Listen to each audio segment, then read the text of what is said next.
Hello, Internet, and welcome to Newly Forged. I am your Dungeon Master, Jared. Unfortunately, this evening we are lacking a Spoot, so Spoot will be Jaegered in turn by Amber. Amber, why don't you go ahead and start us off with the introductions?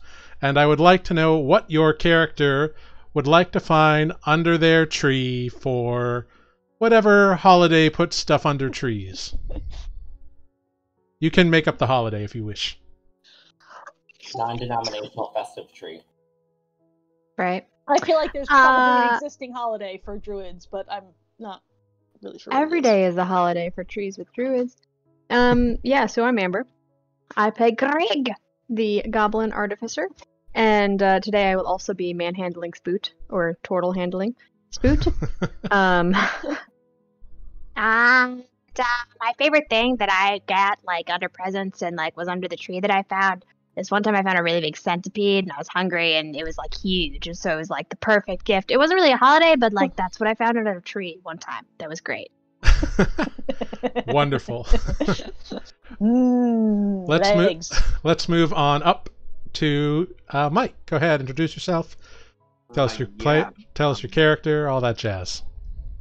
Absolutely. My name is Mike. I play Defect, the Warforged Barbarian. I can't think of a good present. Joy. You might have to come back to me on that one. I'm just completely stumped. Perhaps a new internet connection would be good for. Or some WD-40. Yeah, there you go. Sarah, why don't you go ahead and say hi? Sure. Hey, I'm Sarah. I play Carolee, who's a half-elven druid. And under her Yule tree, hey, I remember what the holiday was called.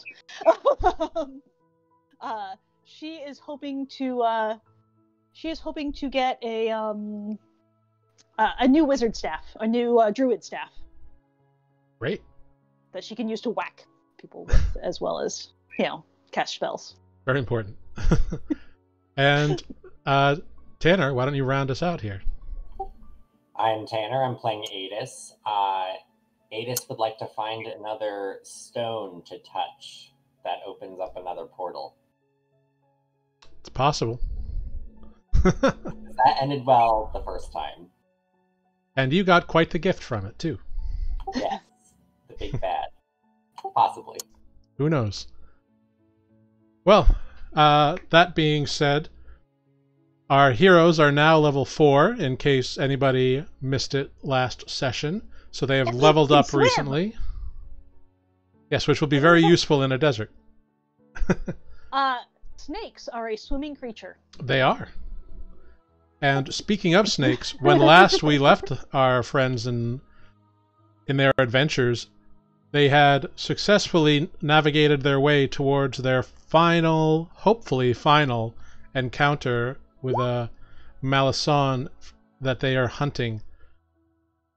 They had a little bit of rough times along the way, but they think they have successfully managed to sneak around and hopefully get the drop on some that are hanging out by this cave that they were told about. So let's see if they can succeed in their mission. Yeah. Tried to sneak around, still got hit with a lightning bolt. Yep. Well, luckily you survived that, and it's a new day, so you have all your hit points and everything, so that's good. Does surviving count as going unconscious? I mean, you weren't actually dead. Yeah. And chat, if the music is too loud, let me know. I'm trying a new system for background music, so just ping me and let me know if there's a problem. Anyways, so we pick up, you all saw from about a mile off, you saw this ridgeline, this plateau that had a cave, and you noticed, well, Adis noticed 3 figures standing in front of it. And 2 seemed to be the more human-looking creatures that you had fought before, and the other appeared to be some kind of large serpent. Taking the time to stealthily creep around to the far side of the plateau and come back up and around, that is where we find our companions now, creeping along this ledge that will lead down to the cave front. As you creep along, what you can see right now is the flat level surface, and you can see that there are a few snakes around the far edge of your of the ledge you're creeping on. So, given that this is what you currently see, what would you like to do, and what would your plans like to be? I think we were talking about a spike trap, maybe with a fog cloud mixed in. Very cool. Yeah, I think hanging out up here, and then our lovely barbarian is the one who's going to draw some attention. But we set the spike trap first so they don't see it, and then draw their attention, right? Yeah, that like draw their attention to a point, and then we Bring can them get out. them, We're and talking about the spike trap being where the 4 teethy things are, yeah? or Like just opening of the cave. Yeah. wherever we manage to cluster them, so you can get it for maximum amount. Well, we're assuming that the things we're looking for in the cave, yeah? The but- snakies hanging out around the side are just snakies. I will say, previously when you saw them, there were creatures outside the cave. Just given your current angle, you don't really You have a can't see them. viewpoint on them. We just also don't want to trap them in the cave because they can wait a minute if they're Right. standing in it. Getting Right, hit we want- with bites. We want them out of the cave first. Yeah, and also possibly not able to get in it without getting hurt. Yeah, So we don't mouth seems don't like wanna a good chase idea to them. me. we don't want to chase them into the cave. Nope. So spike growth around in front of cave, and then Fog or uh, fog?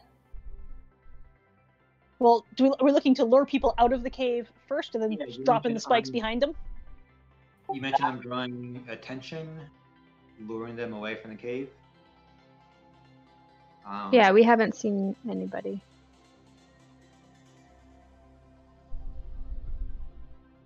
Yeah, you could send someone up kind of to the edge and try to get a look at what is down there, so you would have a better idea. I could sneak. I can give anyone the ability to walk down that vertical surface. I don't think we need that quite yet. Okay. I'll sneak to the edge. Okay. I'm pretty sneaky. I can just like I'll scooch over there. Okay. Yeah, sure. Go ahead. Roll a stealth check. Ogadokes. Oh shit! Really? It's okay. You had advantage because there was no reason for them to suspect you were around. Oh, good. good. So the 19 is good. Okay, great. Great. Um, What do I see? Yeah, so you sneak on up, and you definitely see that there are these kind of poisonous snakes sitting around here, kind of lounging in the sun. They don't seem to be aggressive towards you at the moment, but they are there. So Okay. from there, I will say that you can see below you there are 5 creatures. You see 2 more of those, the more human-looking ones that just have like scales kind of on their shoulders and under their eye ridges. Mhm. You see 2 more poisonous snakes down there, like little ones, and then you see 1 human-sized snake as well. So But what none you of see? the like fancy Yuanti. Not at the moment. Just a bigger snake, but all snake. Yes, you Okay. can see that there are 2 of these guys. Yeah. Running around, and then you do see another larger version of this. But you do know, Greg, go ahead, make a perception check. I shall perceive. 17. I love Yeah. that. You can definitely tell that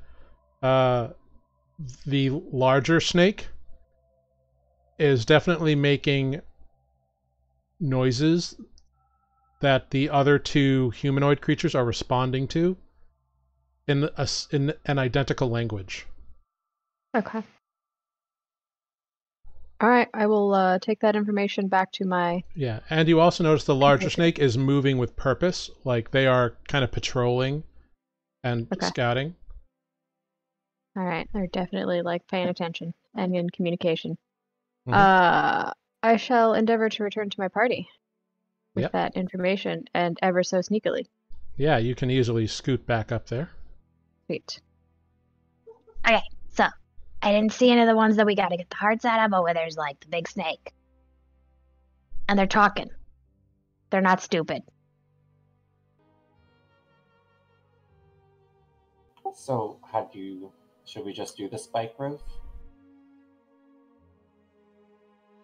Well, I just we do it spike while the they ones can't that are see there. us, right? Because if they can't see us and then they can't see it, then they get hurt. But I don't want to like. I don't think that there's a human one. I didn't see the fancy ones around. Maybe they're in the cave. But if they're in the cave, then we can't do the spikes like until like in case they could see them, right? Well, I mean, I could drop fog onto the spikes. Okay, I think that let's might. do it. And yell at him and hope he comes out. I guess. Well, if they're screaming in pain, he might come out. I suppose that's true. They do seem to like kind of care about each other a little bit. All right, Carolee, let's go towards the edge a little bit. Okay. Where am I? There I am.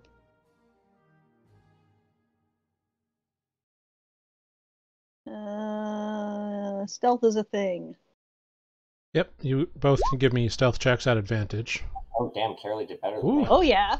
Woof. Nice, natural 20 for Carolee. Well done. Can we see them from here? Do we need to get like a little bit closer?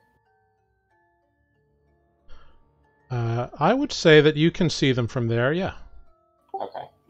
All right. And Like in time with Carolee, cast fog cloud at the same time she uses her spike. But I just did that twice. That's not what I meant to do. There we go. yeah, no problem. Double spike growth. And Amber, you should be able to control Spoot's token now as well. Okay. Sorry? It's not working. Weird. Should be. Maybe it will refresh itself in a minute. Yeah. Should. Give it a try in a minute and let me know. Cool. Great. So you all go ahead and... So I'm kind of casting spike growth in this kind of general area. Great. It's a 20-foot sphere. Yeah, it looks like that. Yeah, sure does. Is that kind of where you want it? There's a thing in my way. Is it that big, really? Yeah, that's a 20-foot square. Or a 20... Cool. I would 20-foot radius. Yeah. 20 foot. down just like There you a go. little bit. Yeah. Scoot it down a little so that it's a little further from the cave. Yeah. Yeah, like that. No problem. I like that. Anyone And else then- have an opinion? And then fog cloud in a 20-foot radius, same thing. Yep. So boom. Nice. Wahahaha. A nice foggy, brambly area. So now everything is heavily obscured. Awesome. Including for you, like you can't see through the fog, right? Right, but if they pop out, we can shoot them. That's true. And if they move around, they get hurt. Yep. All right. So this fog has appeared over them. Once we finish, I'm gonna like wave over to everybody else to kind of like come over quietly. Keep an eye Yeah. on those snakes up here, though. Yeah. So I would say that everybody can do one thing, including in plus movement, and then initiative is going to be rolled because you have definitely created aggressive actions. Aggressive? Okay. What do you mean? We're just doing some gardening. Some foggy gardening. Right. Just a bit. You know, All right, I'll it's move a up. desert. We can use the moisture. Can me and Kirley do one more thing, or is that ours? I think we've done our thing. Yours was activating the spells. If you want to move, you can do that, but your action has been used. All right, I still can't move Spoot, but I'm gonna have him move up to probably right up next to these guys up at the top here. Let me try just putting in a new spoot. There. Hey, it works now. Great. You can go over there. Sometimes you just need a new spoot. Wonderful. Great. So you have all positioned yourselves, which is fantastic news. Let's go ahead and roll some initiatives, everybody. Oh, can I also cast Fairy Fire in that same area? Absolutely, you can. Yeah. Okay, great. I'd do that. I was double checking if I didn't have to see them or not. Yeah. No. And I don't. As long as you can just see the area, I believe you can Fairy Fire. Yeah, it looks like it. Could I just cast Rage on myself right now? Yeah, you Before- could. Yeah, you could rage if you want to rage. Are you gonna run and jump into the So, top? is this kind of the area you wanted to cast it in, Grig? Yeah, because I roughly remembered where they were. Sure. Great. I should hope. I don't know. You have seen them. That's true. Very cool. What very cool, color? very cool. What color are they? Oh, they're just like red, like muddy red. It's not even pretty. It's just mud. They look like they got mud on them. Rust. Rust, exactly. Cool. I am Greg of the Rust. Wonderful, wonderful, wonderful. So many designs happening right now. It's so pretty. Just layer upon layer. Yeah, you guys have spelled this one up. And the DC is 14 for Dex for that. Right. Thank you. I am now also gonna cast Whirlpool.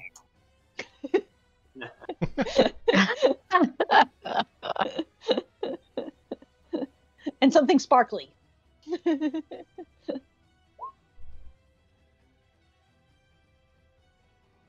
Kirley can cast Call Lightning just on that one spot. Yeah. It's true. I can actually call any kind of weather with Druidcraft. I can't do anything harmful with it, but I can make it look pretty. Well, it's a sensory effect. It's like tiny. Yeah, exactly. I can do all kinds of weather. I am here for your weather needs. I guess we forgot to select our tokens for initiative, but that's okay. I did. Yeah, I thought I had, but then it yelled at me. I forgot to roll initiative. Does that count? Uh, Dang it. I thought just- I was selected. Oh, I was selecting Spoot. Oh, this is so confusing. Yeah, you now have 2 friends to play with. Mm. Yeah. Well, and I have this fancy new cider that we found a fancy little place to stop for lunch on our way up here. nice. It is rhubarb and hibiscus Fruity. on Well, apple cider. kind of. Yeah, it's mostly a dry apple cider, but it's tart because it's got rhubarb in it. Interesting. Okay, great. So Spoot got a 5 defect. What did you get? 10. 10. Great. And I was the first person. I got a 7 way back at the beginning. Carolee was a 7. I thought I was selected, but apparently not. No problem. Great. I've got you all now. Ha ha ha. Very cool. So, the first thing that happens, you don't really see the first thing that happens. But Carolee, go ahead and roll. What is it per 5 feet? 2d4. Yeah, every 5 feet they do. Every 5 feet is 2d4. Yeah. Great. Go ahead and roll 1d4 and then another 3d4.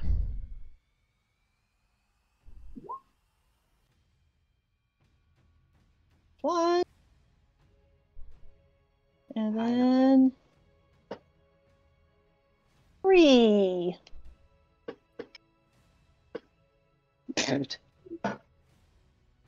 Okay, great. Cool. Apparently I Fantastic. used up all of my rolling on my stealth check earlier, and now I'm screwed. I'm real quiet, but ineffective.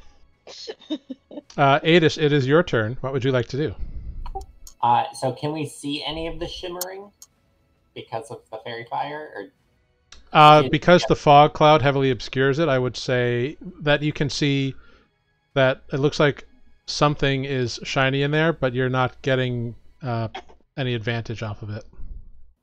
I mean, that's fine. I just didn't know if like we can see any of the shimmering. So I'm just going to kind of like ready my attack and just like follow with my bow the shimmering, and then waiting for one of them to exit the cloud. Great. So you are holding an action. Wonderful. Fantastic. Okay, Carolee, I need you to roll another d4 and another 2d4. It's so mysterious. I'm a little worried. I'm confused about what the 1d4 is. Well, It's the single. well, if one big person snake. moves 5 feet and another person moves 15 feet, it changes how much damage they take. It's the big snake versus the 2 guys, I think. Well, no, Oh, it's 2d4 every 5 feet. Every 5 feet. So yeah, so one person, someone in there has moved. Oh yeah, it's 2d4 every 5 feet. So roll another d4 and another 2d4. Wonderful. This is not confusing at all. It's okay. I'm tracking it. I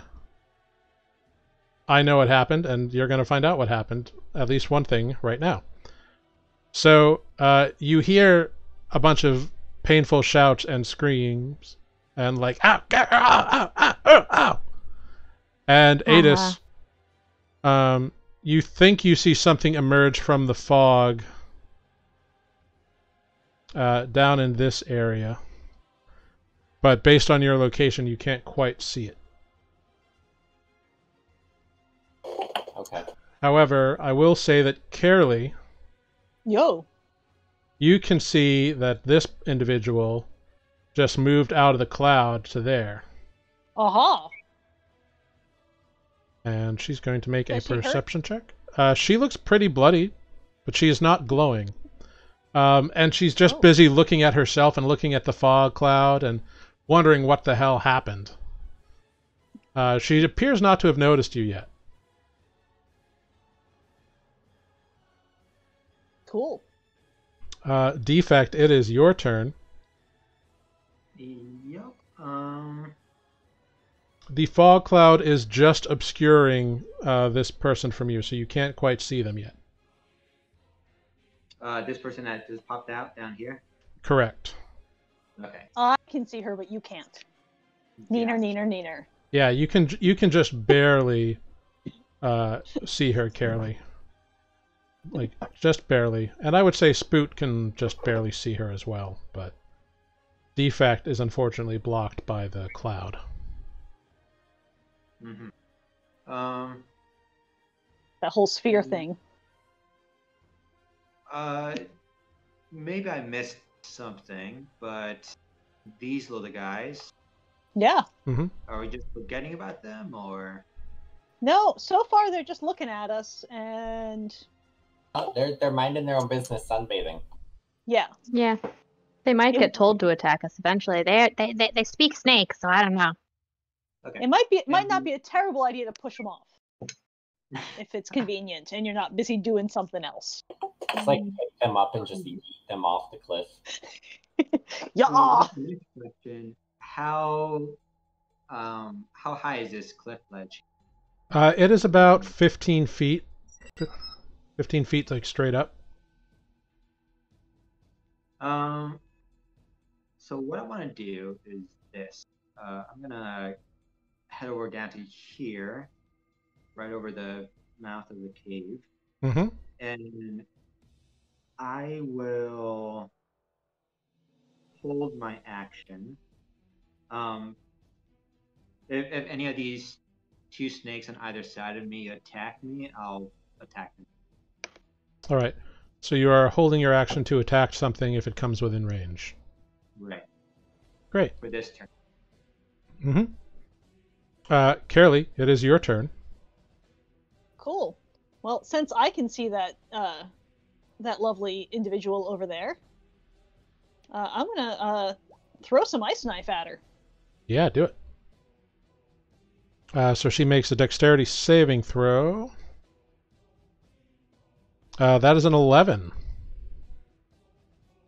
So the exploding bit hits her. Mm-hmm. So she misses out on the piercing, but she still gets the cold. Oh, no, it hit her. Oh, it hit her. Yeah. Oh, great. Oh, I see. Oh, 10 hits? oh, the 10. No, the 10 did not hit. It almost did. Yeah. Yeah. But so she does take the cold damage. Got it. Yes. Got it. Cool. Yeah, this knife whizzes by and goes right next to her head. It looked like it almost got her, but she just wasn't quick enough to evade the explosion. And that brings us to Spoot. Spoot's gonna play it safe and cast Bless. I believe everybody's in range, so I'm gonna cast Bless on screw it. I think Spoot can do the whole party. Bless at 2nd level. All right. Bless us all. Bless you three all. 3 creatures, but an additional one for each above first. So that's 4. Yep. There's So 4 you of get a us. D4 for every attack and save that you have to do. So everyone except himself, he's blessing? Yep. Fantastic. I love it. Adis is actually just out of range. Oh shoot. But Spoot could move and get him in range. So. Yeah, I'll have him just scooch that much closer to Carolee. Yeah, that's fine. Sweet. Very cool. All right. Ta-da!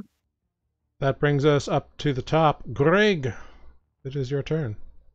Greg is gonna actually hang out and actually having noticed that Carolee has thrown something. Can Greg move a little closer to the edge and then be able to see?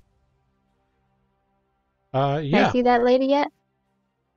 Make a perception check. All right. Yep. 18. You can just barely see her. All right. I'm It gonna looks just like chuck a you'd get it. firebolt. It looks like you'd get a better view from somewhere else, but you can just see her. She's got a little bit of cover. That's fine. I'm gonna chuck a firebolt just for fun. Go for it. Jeweler's hammer, go. 20. Oh, yeah, that hits. 3 damage.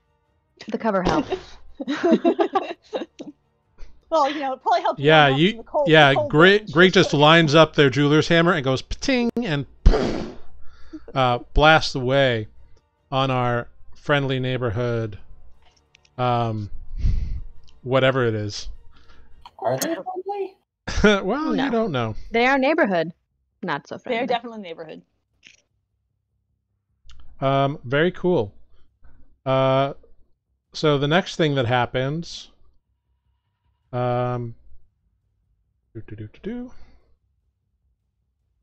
Defect, you see coming from around the orb a glowing snake. It's just one of the little guys, but it is the. Oh, what just happened? Oh, down here. Yeah. It's down here. Bonk. There we go. So you see it crawl out of there, and Okay. and that happens. And that brings us to Adis. It is your turn. Wait, would I have seen that one or no? Let's see. No, it's still on the other side of the fog cloud from you. Okay. But you are up high, but it's a 20-foot radius. So yeah, no, it's just out of your vision. Greg, what were you shooting at? I can see it. I can see everything. There's a thing over there. That is false. Well, one of those snaky things. It's a person, though. I see it. Yeah, you can definitely see it now, Adis. Oh, yes. A 17 will absolutely hit. So that would only be 12 damage. Well, it's 10 force plus 6 force, right? Because... What would it? Oh, yeah. Sorry, 16 then. Yeah. My bad. I read the boxes wrong. Yep, no problem. Very cool. All right. Next up, this creature looks up at you, Adis. And I need you to make a wisdom saving throw. Row. Sorry, if I have to do jumping jacks again. Remember, you do get the D4. You are blessed. Sorry, I didn't mean to click that. No problem. 13. That is a success. You hear this creature shout to you. It says, "You should run away from here." And you're like, "No, screw you, lady." At least she doesn't want you to do calisthenics. Right. Yeah. I did enough of those yesterday. Then you see another one walk from around the sphere. Those of you up here can see that. Uh-huh. It looks at you, Carolee, because you're the first person it sees, and I need you to make a wisdom saving throw. Wait, did she take damage or no? She did. She walked from around the cloud, so she did not walk through it. She had exited it previously, just on the far side. Gotcha. Oh wait, but I'm blessed. You are blessed. Oh, it's not very helpful. Yeah. So, Carolee, this one tells you, "Why don't you start beating your friend with that stick of yours?" And it sounds like a good idea. But, well, I guess that's not harmful to me, is it? Nope. Alright. Do I do that now? Apparently I'm going Well, to whack. on your turn, you need to whack your friend with that stick of yours. Okay. All right. The next thing that occurs is from out of the fog. Whoopsie. Wrong level. From out of the fog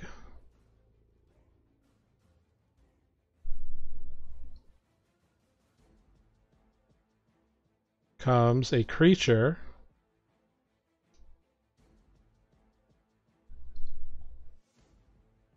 with the body of a snake and the top half of a humanoid.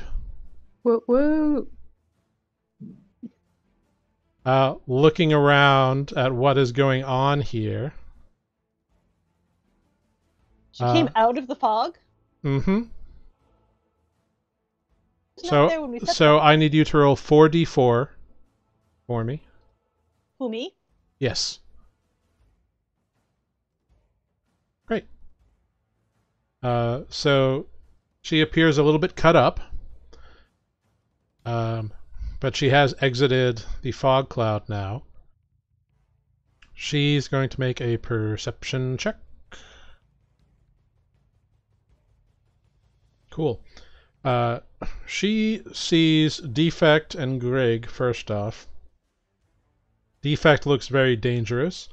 So, Defect, I need you to make a wisdom saving throw, please.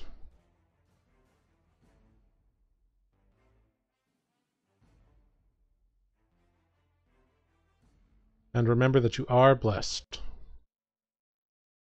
I'm sorry, you said a wisdom saving throw? Correct. All right. Plus D4. Plus D. 15. Great. So We're if all rolling a 1 on our block. yeah, but you sense a familiar Terrible. feeling of someone trying to compel you to take an action, but you push through it. You cannot be contained. You are defect, not defective. Aw. And with that, she spits and begins drawing a longbow. Defect, it is now your turn. All right. So you did not attack or take damage in the last round, so your rage is gone, right? Aw. So you Aw. Worry about that. Yeah. Yep. So you would have to re-rage. Thank you for reminding me. He's angry that he didn't get hit. Yeah. He's just so pissed about it. Well, he's pissed that someone tried to tell him what to do. Yeah. Don't tell me what to do. Angry at nothing. But now I had to be angry at the fact that I was angry for nothing. So I will bonus rage again. Activate rage. I'm just gonna jump down here. Great. Go ahead. Make an athletics check for me. Here, 3-point landing. That's what I'm hoping for. Athletics. Alright, I can do this. He has advantage. Oh, No, good thing you were raging because you had advantage. Right. Yep. So yeah. So you land easily. You don't take any damage. You just jump and go. Poof. What would you like to do? I want to go for because we fought them before, so I know what she's capable of doing, right? Yeah. With the mind control stuff, so I'm gonna attack her. Go for it. So whoops. Bringing out my great axe. Is she glowing? No, she is not. Oh, just the tiny snake. 3 actions. Yeah. I will. One of the little snakes failed. Everything else in that bubble succeeded Damn it. on the fairy fire. But It's the just other for the snake effects. that did succeed on the fairy fire got shredded by the Yes. by the ground. So you know. I'm sorry. Bless doesn't give me advantage. No, No, it only it'd be gives you 1d4. a D4 on attack rolls. That's it. So free action. Or reckless- save. Or saving throws. Yeah. And then I will attack her. I'm sorry. Did you say you were recklessing? Yes. Okay, And cool. For some reason, it didn't come up, so let me. Defect is kind of by definition Yeah. reckless. Yeah. You got No, you got an 18 to hit. That hits. So that is 15 plus 2 slashing damage. Is that true? 17 points of damage. Wonderful. So Defect, you slam your great axe into her, and she screams a little bit in pain. Carolee, it is your turn to hit that friend of yours with your stick. She needs to make a Yes. con saving throw. Right? Right? Let me because make a what? Because she suggested you. Oh yeah, Mhm. Yeah, she that's does. the one that suggested. She does indeed. Oh, And she fails it. So Carolee, you bring your stick up Right. to Which smack says, at "Hey Spoot, now." but you're like, "Hey, I'm not going to do that." Damn right I'm not. Yeah. Thanks, Carolee. So the turn is yours. Excellent. Within 5 feet. Okay. I'm Indeed, I'm true gonna- friendship prevails. gonna throw some more ice knife at the person with the snake bottom. All right. So the person with the snake bottom dodges out of the way, but dexterity saving throw succeeds. Oh, That's a cantrip, right? it is a first level spell.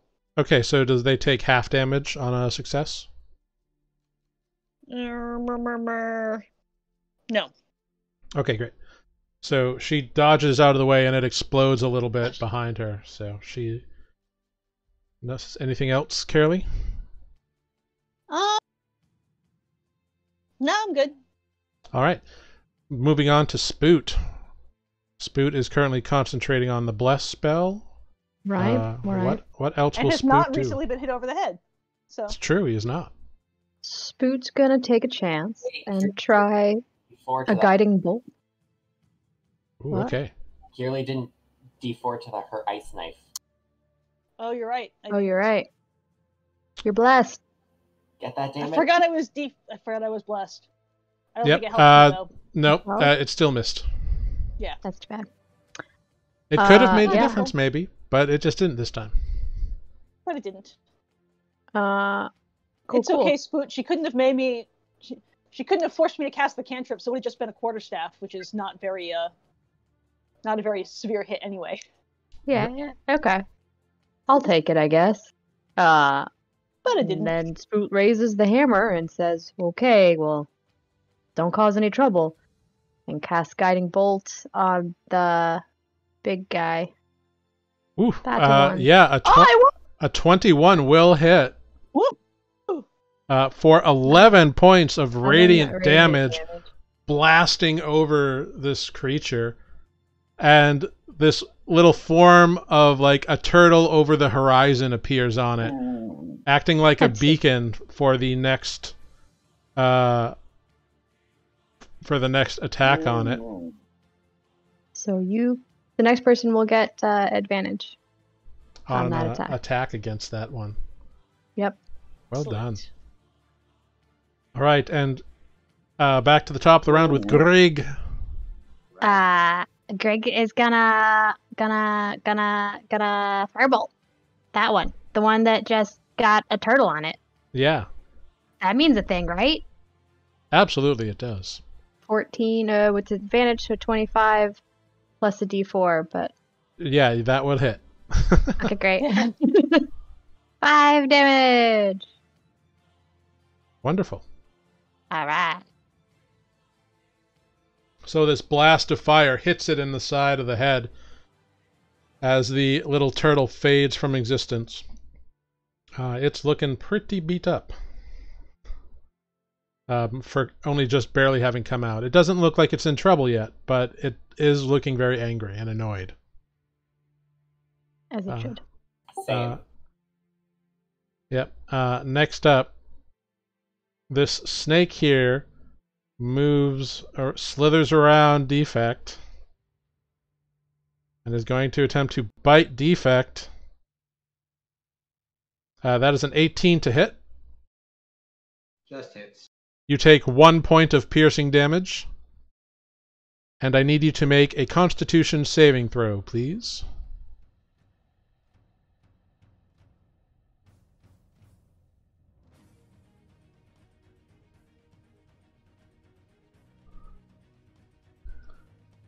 Yeah, you easily shrug off the poison that this snake would do to you.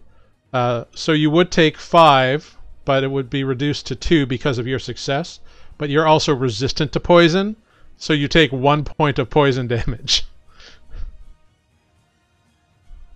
All right, excellent. And this little snake tried his hardest, and that's what he got. Glowy Adis. snake. He did his best. That's all we can ask. It's true. He's trying. He's trying to be a good snick, but just not working out. He's Adis, kind of glowing. it is your turn. All right. I'm gonna shoot this snake lady again. Yeah, go for it.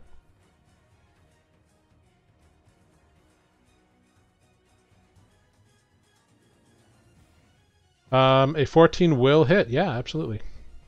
Oh, solid. So that's 16 damage. Nice. Yeah, this arrow sunk right into her chest. Yeah. She's looking rough. She looks up at you and pulls out her own longbow this time. Ruh-roh.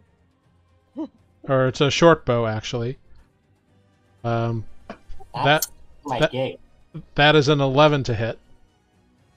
That misses. Yeah. She then runs behind the cloud, disappearing from your sight. Here we go. The other one up here pulls out a scimitar on you, Defect, and makes 2 attacks on you. The first one is a natural 20 for a total of 6 points of slashing damage, reduced to 3. Right? And the second one is a 16 to hit. Miss.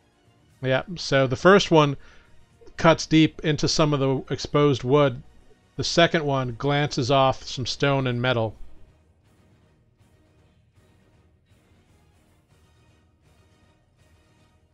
Next up, this one has taken out her longbow and Which one? our half snake lady here. Ah, there we go. I missed it. Sorry. No problem. She is going to fire once at Defect. I can't believe it. She rolled double nat ones. Her longbow has broken. Wow. Woof. I can't believe that happened. Oh my god. She had advantage because he was reckless, and oh my god. I'm fine with it though. Yeah. Oh. Frustrated, she pulls out a scimitar and slithers on over and attempts to bite Adis, actually. Or not Adis, but Defect. And rolls double 8s. Oh my god. Oh, She tried to bite him with her scimitar. Oh, she's just being intimidating with her scimitar. I But was about to say that is one long mouth. yeah, but Defect, it is now your turn. Alright. She's got really big teeth. Wow, so between these three snakes, which one's looking the most hurt? Make a medicine check. At disadvantage because you're trying to quickly sum up multiple targets as they encircle you.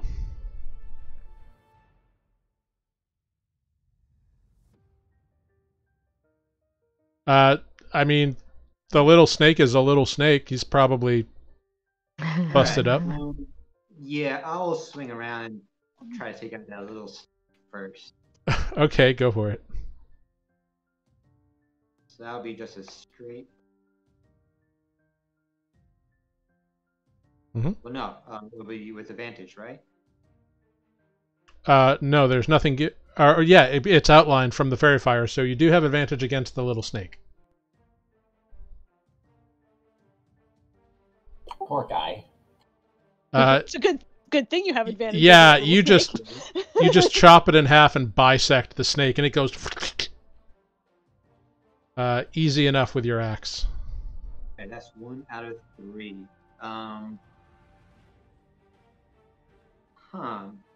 For my movement, can I like sneak into this little corner here? Yeah, I would allow that. Sure. Put your back up against the wall. Yeah, totally. Good Okay. defensive maneuver. Carolee, that brings us to you. Yeah. I am going to throw some heat metal at the scimitar that woman is menacing Defect with. Oh. good All right. call. Ugh, heat metal. I hate you. My most hated spell. Except for the side. If a creature is holding or wearing the object, they must Any creature in physical contact takes the fire damage when you cast it, Yep. and then they must succeed on a Con saving throw or drop it. All right. So 10 fire damage off the beat here, and then they make a Constitution saving throw, right? Yep. Or drop it. All right. Let's see. What's your spell DC? Why do you ask hard questions like that? 13. Okay. Well, they rolled a 20, so they get to keep their scimitar. Great. But if they don't drop it, they have disadvantage on attack rolls until the start of my next turn. Fantastic. Ooh. So they have a disadvantage. Cool. Anything else? No, that's cool. All right, that brings us to Spoot. Okay. Spoot is gonna say, "You got this, Carolee," and move. Well, I'll probably just move a couple steps this way. Because why not? And cast a quick healing word on our friend there. Warforged. Defect. There you go. You know that guy. That The guy only one taking any who's damage. surrounded by people. All right. I'm gonna do a sacred flame. So defect, you get 6 hit points back. I would say from you'd have to be like on the edge to actually see them because they're right up against the edge. Okay. So you'd have to be down in like this square. But yeah. Okay, sounds good. And Any extra doesn't turn into no, temporary hit. you can only go to your max. Oh, I thought you got hit more than that. Sorry, they've just been attacking you, They've been missing. right? And then I'm gonna sacred flame the big half and half. Yeah, go 'Cause for it. why not? That one. Did it go? It went. Yep. DC The one 15? holding a very hot. Oh, sword. they fail All right. and take big 3 one. points of radiant 3 damage. whole damage. Following true to the spook way. Yeah. That's right. That's right. Yep. Spoot in action. Go 3 or go home. Go through your Greg, it is your turn. Great. Greg is gonna run over closer to here, like there, and going to Do you cast wanna firebolt. really want to stay in range of that snake? It's small. It's fine. I haven't learned anything about snakes yet. These little snakes, I don't even notice them. Mm-hmm. Oh, hey, friend. And then I'm gonna firebolt the half and half All right, go for it. for a 19. A 19. Plus 4, a d4, but whatever. Yeah, 19 will hit. for- 5 damage this For time. 5 And I'm fire gonna throw damage. in my Fury of the Small, because I Oh, can. so it takes another 4? Yep, total of 9. Very nice. Yeah, that firebolt right on the back at the base of the neck, burning away some of the flesh. You can hear the sizzle and smell the burnt flesh of this serpentine thing. Barbecue. Yeah. Come and get me. Next up, the snake next to you, Greg, doesn't like that you just like came into its area. So it lashes out to bite you. 'Kay. That's a 10 to hit. Nope. Yeah, it goes at like totally missing you, and you're just like, get out of here, snake! You bother me. Crap. Adis, it is your turn. Kind of mad that the other lady is using my fog cloud. I'm gonna drop it. I was wondering. Yeah.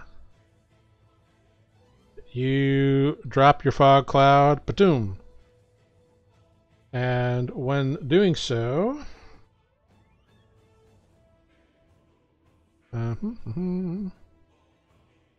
you can see her right there. Haha. God damn it! All right, I'm gonna shoot her. All right, go for it. Solid plan. Oh dear. I'm not gonna shoot her. Oh no. Add your Your 1d4. As you well, are. it's a natural one. I mean, oh, is that So you go to pull your bow back, and like the wind picks up and sand gets in your eye, and your arrow kind of does that thing where it misfires and it goes kind of straight up and comes back down, scratching your arm on the way down and giving you 4 points of slashing damage. Ow! You Yeah. shot yourself with a longbow. That takes some skills. I was playing that game from Grown Ups. Anything else you would like to do, Adis? Amber, you need to watch that movie. It's fantastic. I'm gonna move away a little bit. Mhm. If I can use the right tool.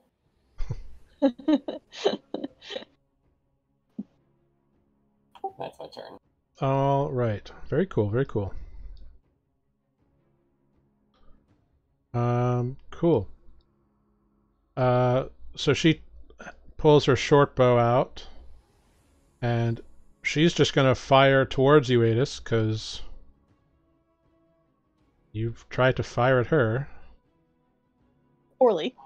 Fair. That's a 7 to hit. It like skips across the stone 10 feet away from you. I pick up the arrow and just yell, "Thank you!" Wonderful. The one over by you, Defect, Mm-hmm.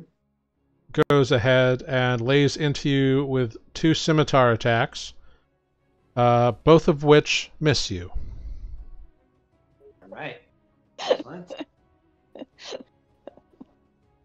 The half snake lady next to you Mhm. attempts to bite you. Oh, you're lucky she had disadvantage. That's a 16. Beautiful. And then a scimitar also with disadvantage because of whatchamajiggy. Because it's a real hot scimitar. Yeah. That is also a miss with a 10. Defect, it is your turn. Perfect. I'm going to attack this one right here. I will use reckless attack. All right, go for it. Um, And that's it. That's against this one below you here. correct. All right, go for it. Yeah, 17 will definitely hit for 6 points of slashing damage. Not the best, but it's something. Yeah, another slice appears on her arm. Carolee, it is your turn. Cool.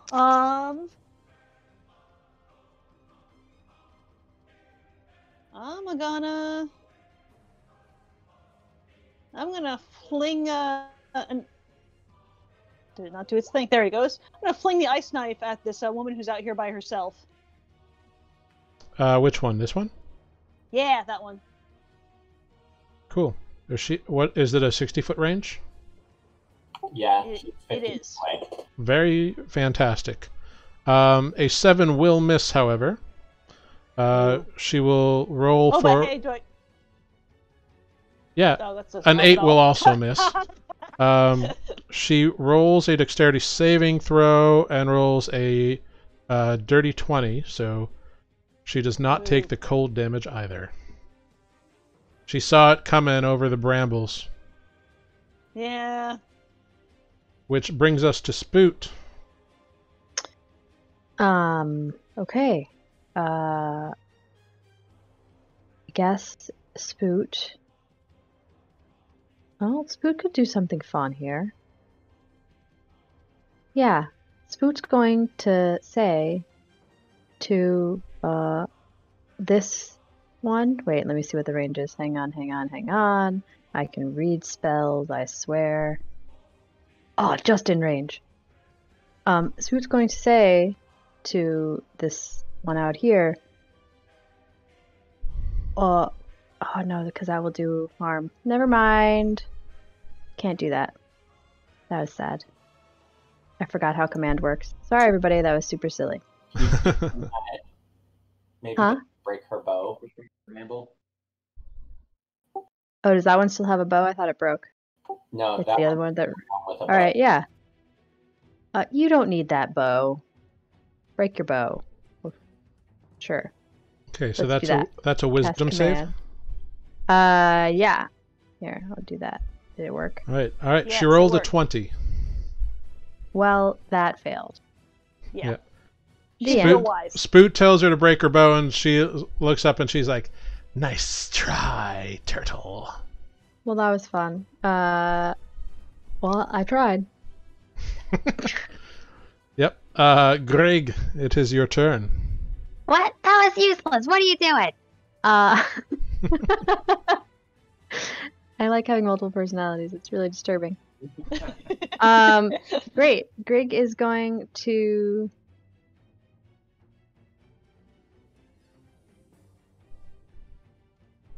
Krieg is gonna come up right next to Spoot. Okay.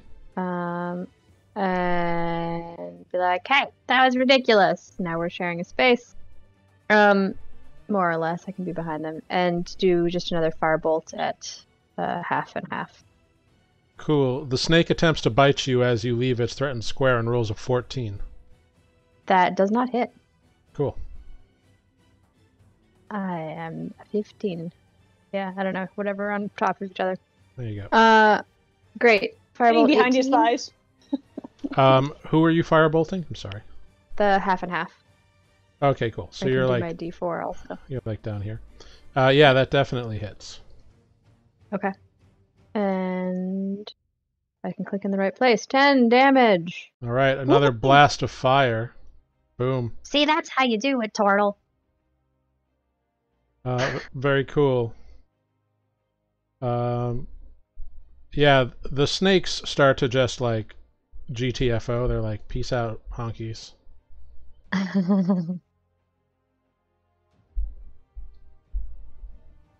Bonk. Adis, it is your turn. I'm going to try to hit the far lady again. Mhm.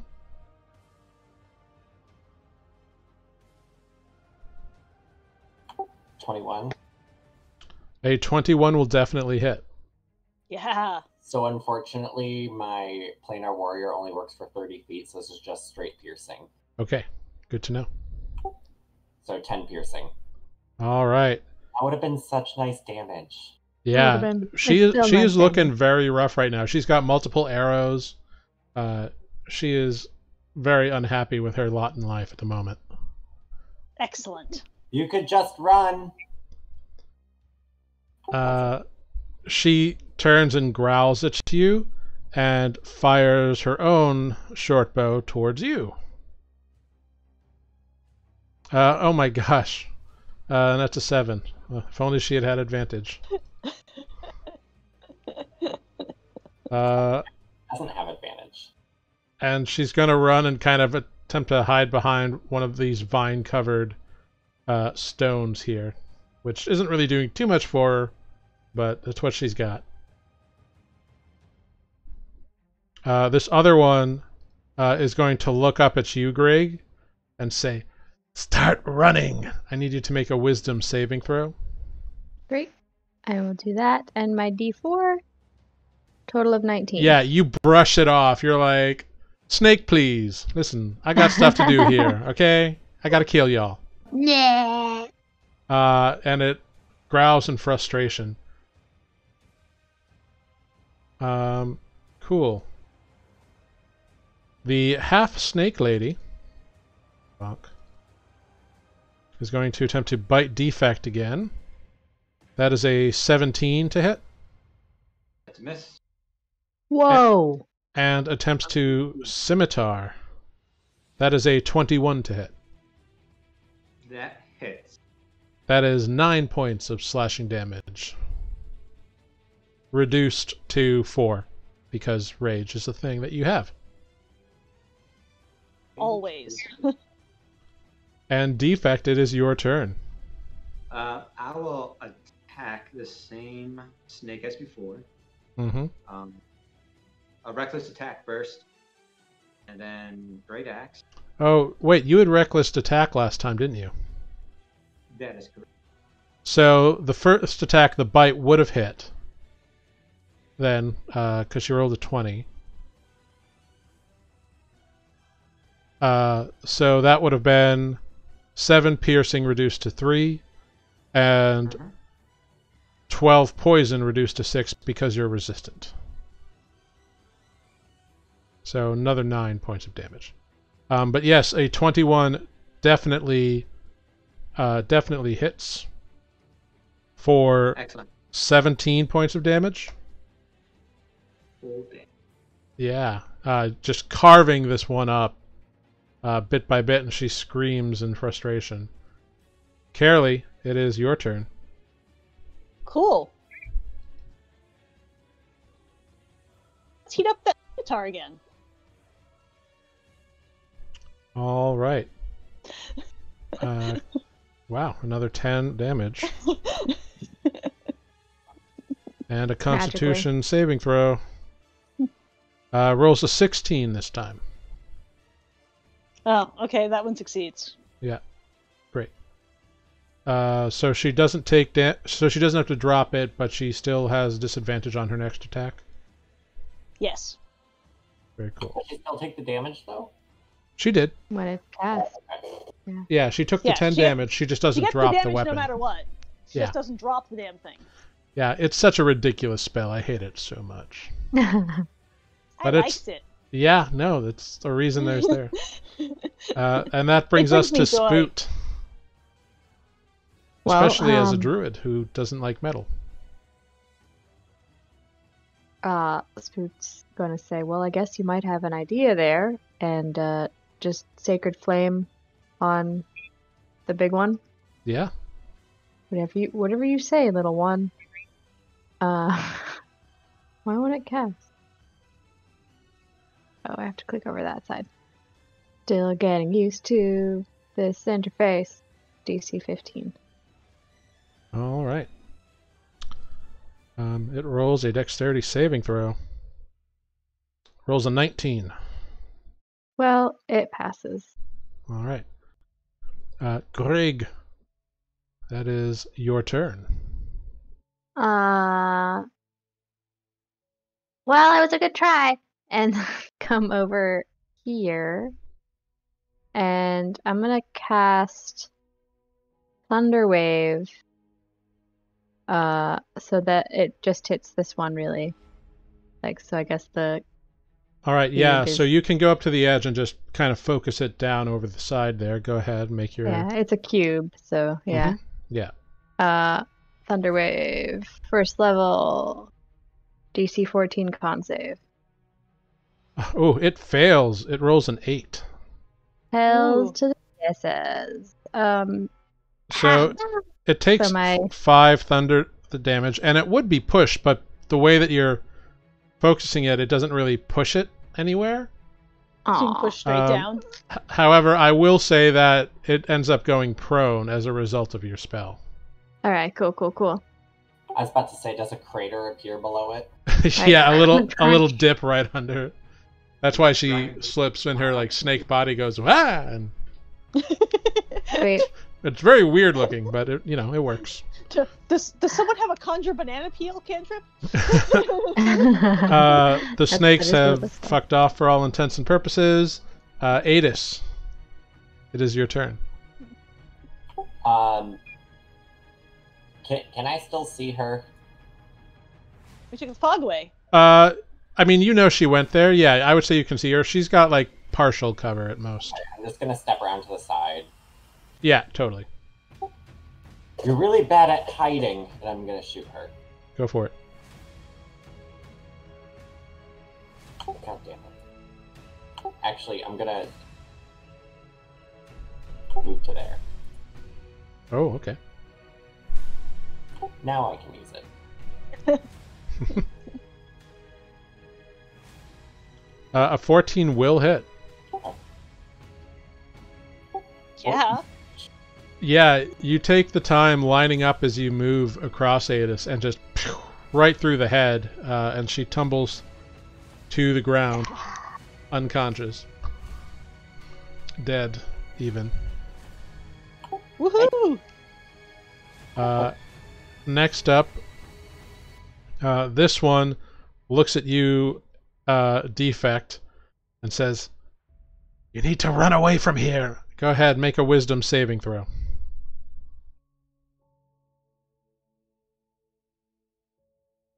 Damn, how many times can I do this? Don't forget your Lots. D4.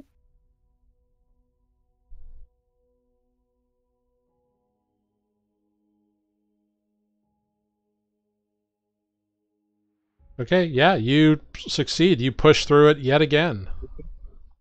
Literally all one. This is the worst blessing ever. But hey, it's working. You guys are totally... Yeah. The We're dice Totally might not different. help, but the concept clearly is.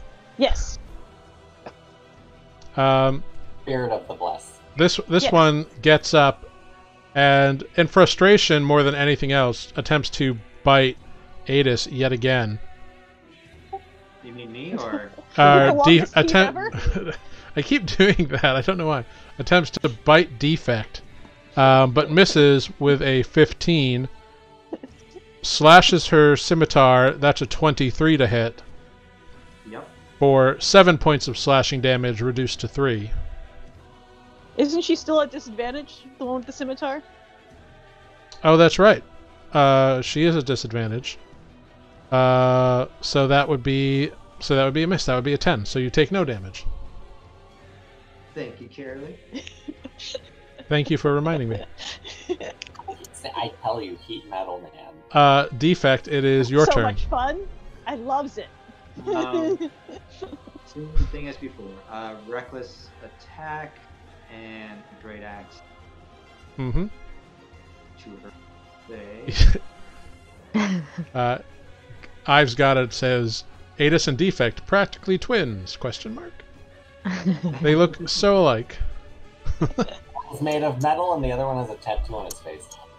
So 19. Yes, that will hit for 9 points of damage. Very cool. Carolee, it is your turn. Alright, I'm gonna throw some healing word over Defect's way, since he's the only one taking damage these days. So you get 5 hit points back, Defect. Thank you. Fantastic. Anything else? What happened to the little snakies? They ran away.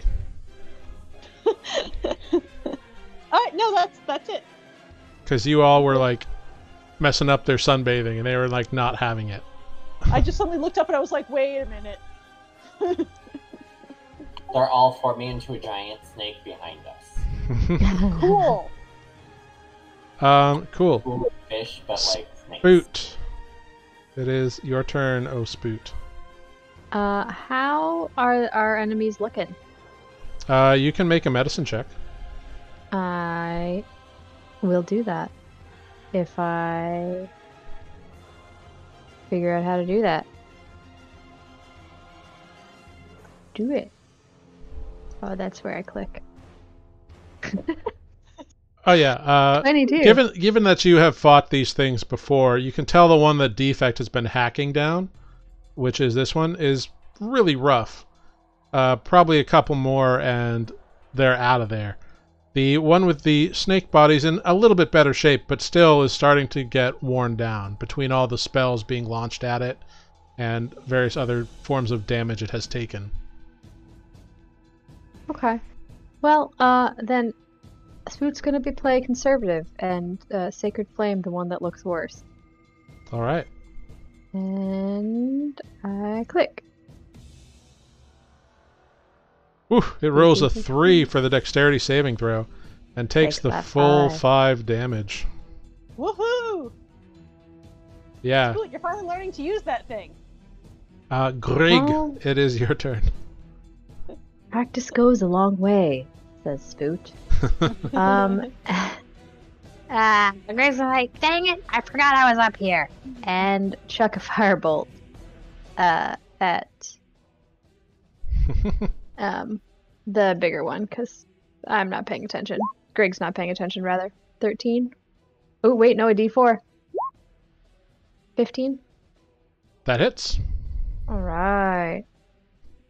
All right. 2 damage. The big one takes 2 fire damage.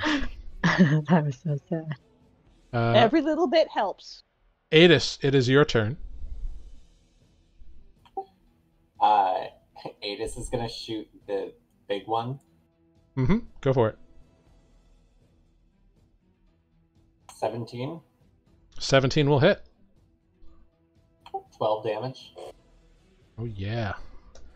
I like this image that you've all just clustered on top of this ridge and you're just like firing arrows and spells just straight down. And it's like, Chuck and shoot off the ah. Have you played like Guild Wars 2? Take over the fort and everybody's clustered on top, just like raining hell on everybody below. Isn't there a battle between the French and English? Right. The French were in the fort, raining arrows down. I'm sure that there were many Yeah. battles where such things were One done. with a name. But now it's arrows and fire bolts. Yeah. Yeah. This one's just going to move over here and attempt to try to make their life a little better.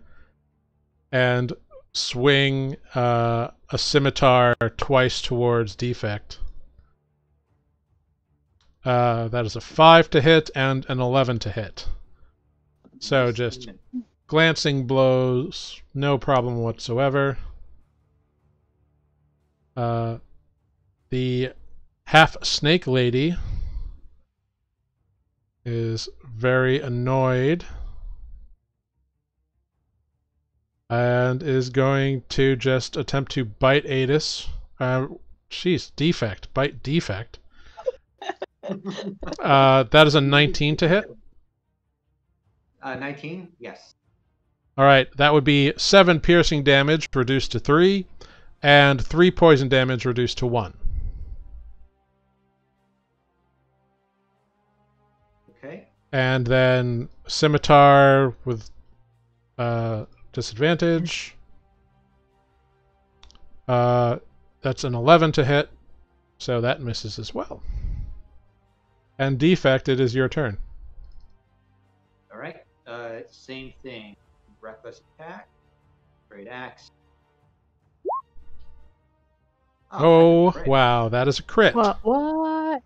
So, Defect, what does it look like when you kill this thing here? Oh, I kind of want to. Defect will just rip through her chest and pull out her heart and be like, "Is this the one we need?" No, that's the wrong body. Okay, Defect slashes across the torso, kind of exposing the heart. He reaches in, grabs it, and is like, "Is this the one?" And it's just this like black withered thing that is like, it's a little disconcerting, actually.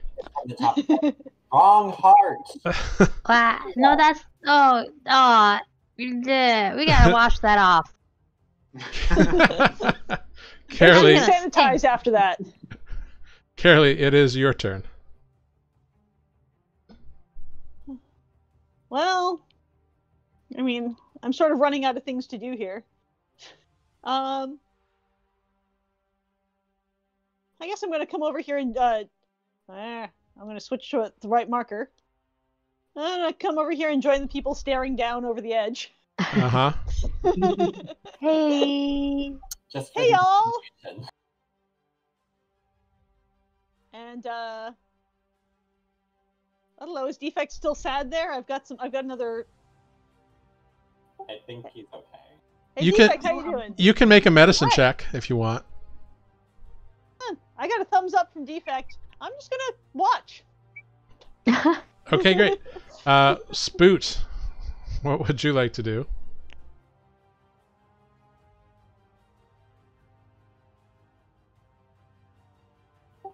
Spoot? Throw rocks at it. You're spooting, right, Amber? I'm spooting. Sorry, I was busy waiting for the typing to show up. Okay. God, yeah, I'm paying attention. Spoot's gonna Sacred Flame, because that's what Spoot does now. Yeah. It fails. Oh my god, I hit again? Yeah, and takes I gotta roll 4 for Matt more radiant often, damage. jeez. Yeah, really. Yeah. Greg, it is your turn. Great. Fire, but I'm so tempted to leap off of this, but I'm not going to. Okay. Well, Spoot That'll might. hurt. Jump off. I mean, not Grig might. Grig might like jump down onto his shoulders. That'll hurt. And Thunderwave at the same time. Jump down and land on. Yep, I'm doing it. So that So what are you attempting to do? Just so I'm clear. Grig is so like enthralled and terrified by this bloodlust. Grig is gonna run over and jump down and be like, "Catch me!" to Defect, and then is gonna cast hopefully that works, and try to cast Thunderwave to knock the snaky over that way, I guess. Okay. So, in mid-flight, you are casting Thunderwave. Yeah. So it rolls a con save against that? Yeah, I'll click it just to be sure. I believe it's a con. Yeah. That's right. It succeeds. Okay. That's fine. So it takes half damage? Yeah. Alright. So it takes 3 points of damage. And does not get pushed, though. No. No pushing. Defect, make a reflex, or make a dexterity saving throw for me. Plus Finder. the, Don't forget your D4. blessed. You are blessed.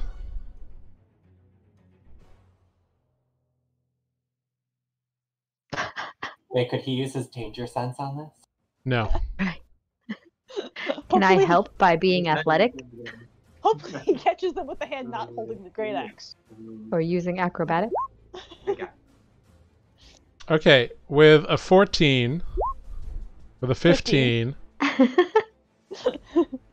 with a 15, you are able to catch Greg and kind of drop them on the ground next to you. So your axe is still in your hand. Adis, it is your turn. Greg, what was that? And I'm going to shoot the lady again.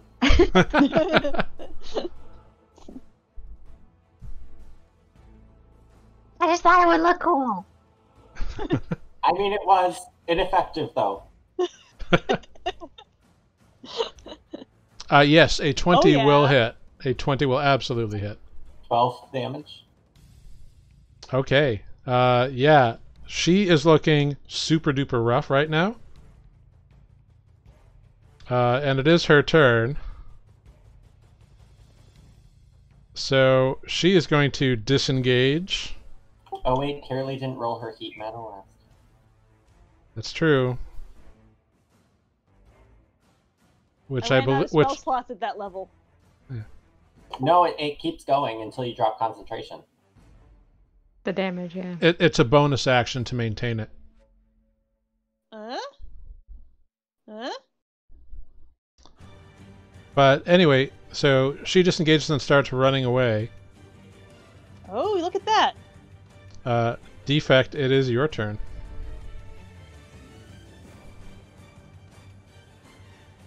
Yeah, I can do it. I can reach up to her.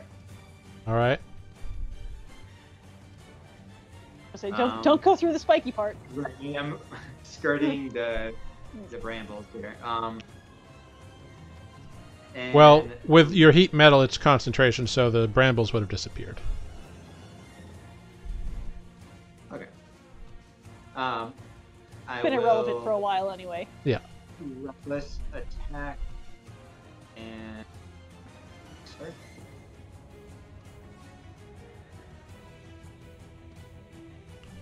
So this was reckless, you said? So a 22 will hit.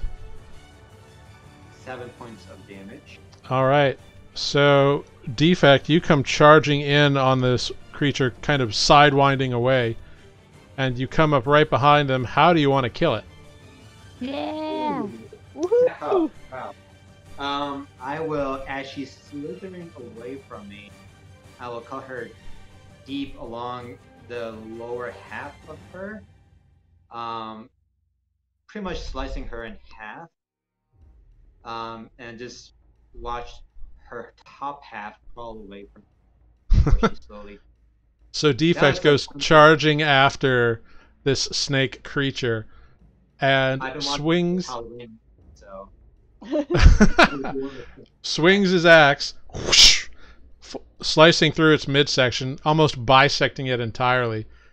The top half falls forward on the ground and like tries to claw away before it stops moving, while the snake portion of the body just kind of writhes for a few moments and wriggles and falls to the ground still.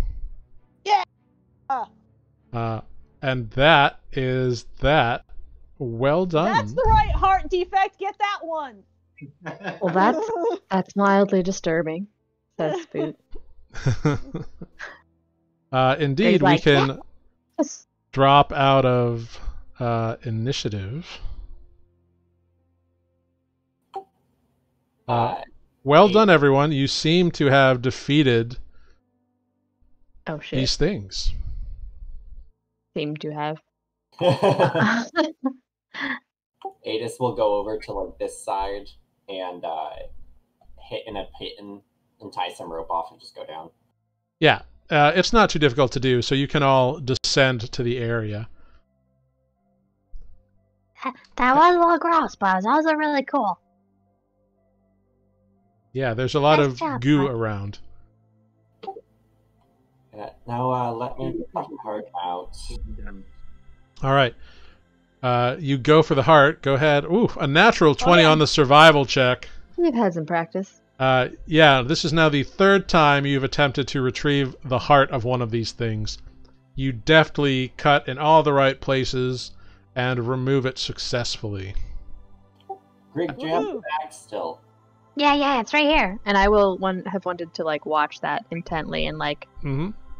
eyeball it. Yeah, absolutely. Yeah, I got the bag. Here. Yep. Here. So you put it in the bag marked 3. Because when you left, they gave you 3 little bags, 1, 2, and 3. So you put it in the 3 bag. Great. Boom. All right. You Yeah, have we got 3. you have successfully harvested the 3rd Yuan-Ti Malison heart. So well done, everybody.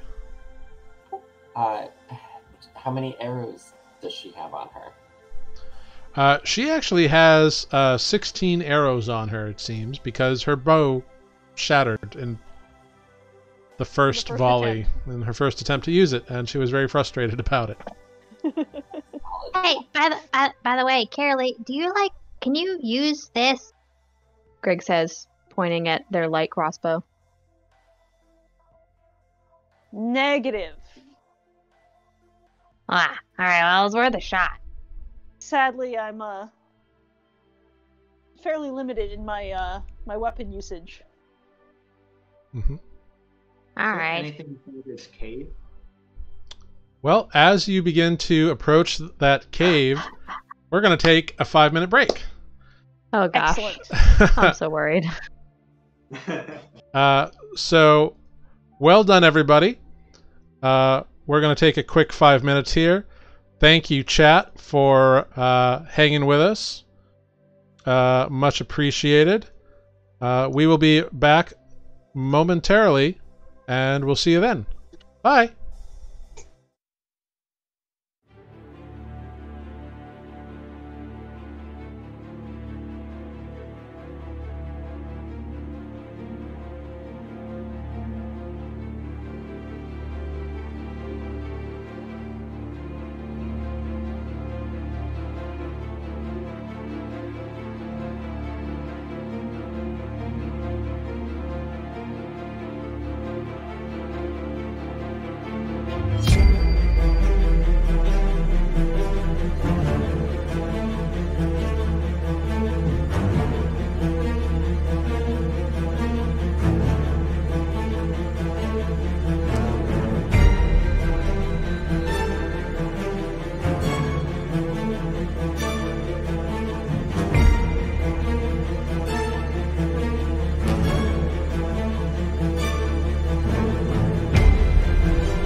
Hello, everyone. We are back. Tanner will be right along.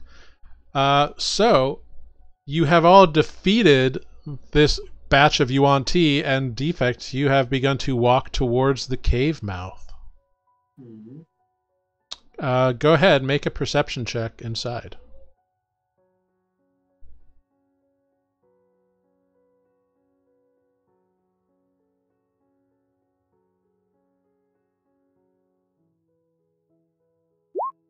All right. With a 14, you go inside and you can see that it is. It's a very clean cave. There's a little bit of a slope down. And are you entering the cave, or are you I'm saying like at the mouth of. just standing at the mouth? Cool. Yeah, you can't see too far in because of the slope, and it's dark beyond a certain point, and you don't have dark vision. But it looks like it's very well maintained and clean and orderly. It looks fairly large as well. But you don't hear anything inside. Okay. I'm gonna see what he's doing and come up. I do have dark vision, and I'm gonna peek in too. Go ahead, make a perception check.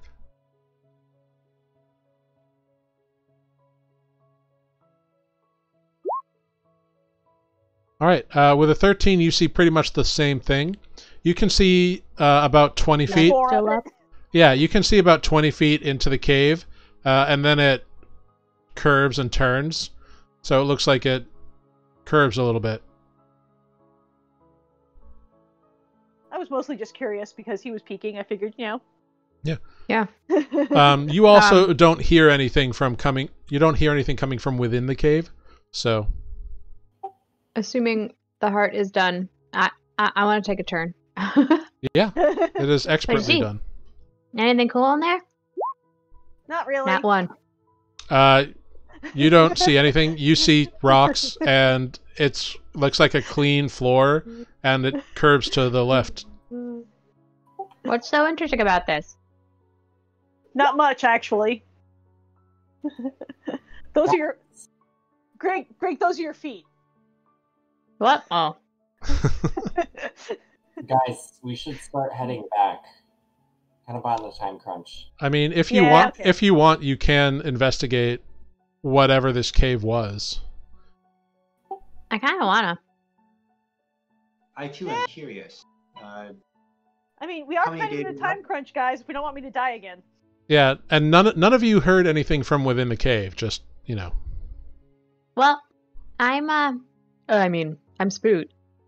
Spoot's gonna say, here, why don't you go check this out? And cast light on Defect's axe. all right. There is Right, light on your axe. What color is it? It's just a natural light. It says it can be colored. It says it can be colored. Yeah. I mean, that's true. So I will step in. 5. Yeah. Is this slope steep or? No, it's a very gradual grade down.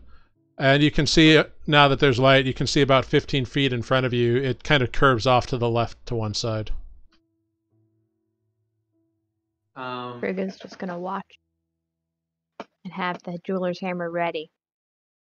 Any additional tunnels I see, or is it just No, straight down? it's straight down and then curves off to one side. Okay.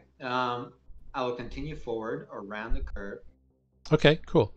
Almost immediately around the curve, you see it opens up into a much larger kind of chamber.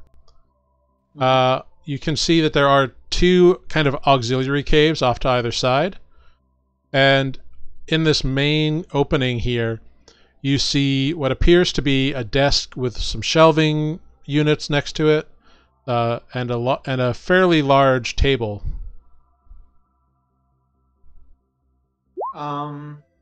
And do I hear any? Make a perception check.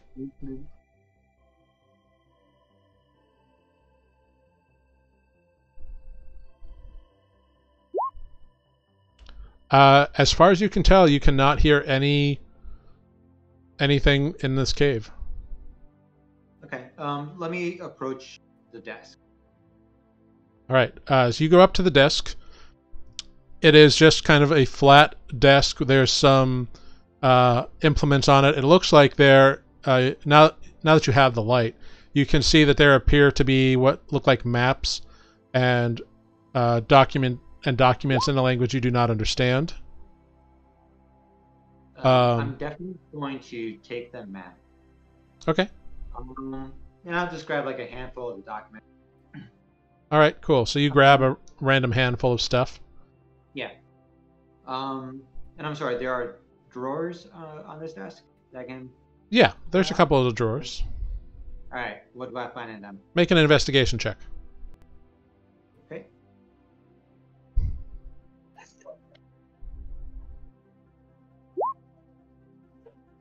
You just open them real quick and nothing pops out at you. Okay. Fair enough. And I'm sorry, what else is in this room aside from this stuff? So there was like a table that had Right. like a couple benches at it, and there was and there's two other little like cave entrances that have curtains. Okay, let me go to one of those cave entrances and just pull the curtain back. All right. Can Grig see Defect anymore? No, he went behind a corner, and you can see the light is like shining and moving, but you can't see Defect. Okay. Grig might move a little ways in. Cool. Do you like move up and like take a look around the corner? Yeah, I think like just so I can, split the corner so I can like see the exit and see where the light is because Yeah. don't want to leave Defect hanging. Yeah. With the light in it, with the light from Defect's axe and your dark vision, you can see that room pretty much as I described it to Defect. You can see the desk. By the time you sneak around, he's already walking away from the desk. Seems like he's got some papers in his hand, and he pulls open one of the curtained areas, and inside Defect you see what appears to be a very large singular bed that looks very comfortable, as well as like a chest and a few other kind of like pillows and tapestries. It looks like it's someone's bedroom almost, except it's in a cave. Okay. I will investigate the chest. Can I open it? Yeah, it's unlocked. You open it right up. Go ahead and make an investigation check. It appears to be mainly comforters and like blankets and stuff. Okay. A couple pillows. I'll turn around, walk out. I guess at this point I can see Grig. I'll You tell okay? Grig Yeah, Grig, you're in there now. in papers. You can explore this room. There are blankets in the chest. I shall explore this room next, Grig. Okay. I mean, I'm assuming it's another room, but I pull the curtains from the other entrance. Yep. This other one has multiple beds in it. There's like 6 or 7. They look okay. They don't look as posh as the previous bed, but they're more like cots or like day beds than anything. But yeah, that's kind of what's in this room. It looks comfortable. Each one has like a little box at the end of it that's closed. I open all the boxes. Okay. Make an investigation check.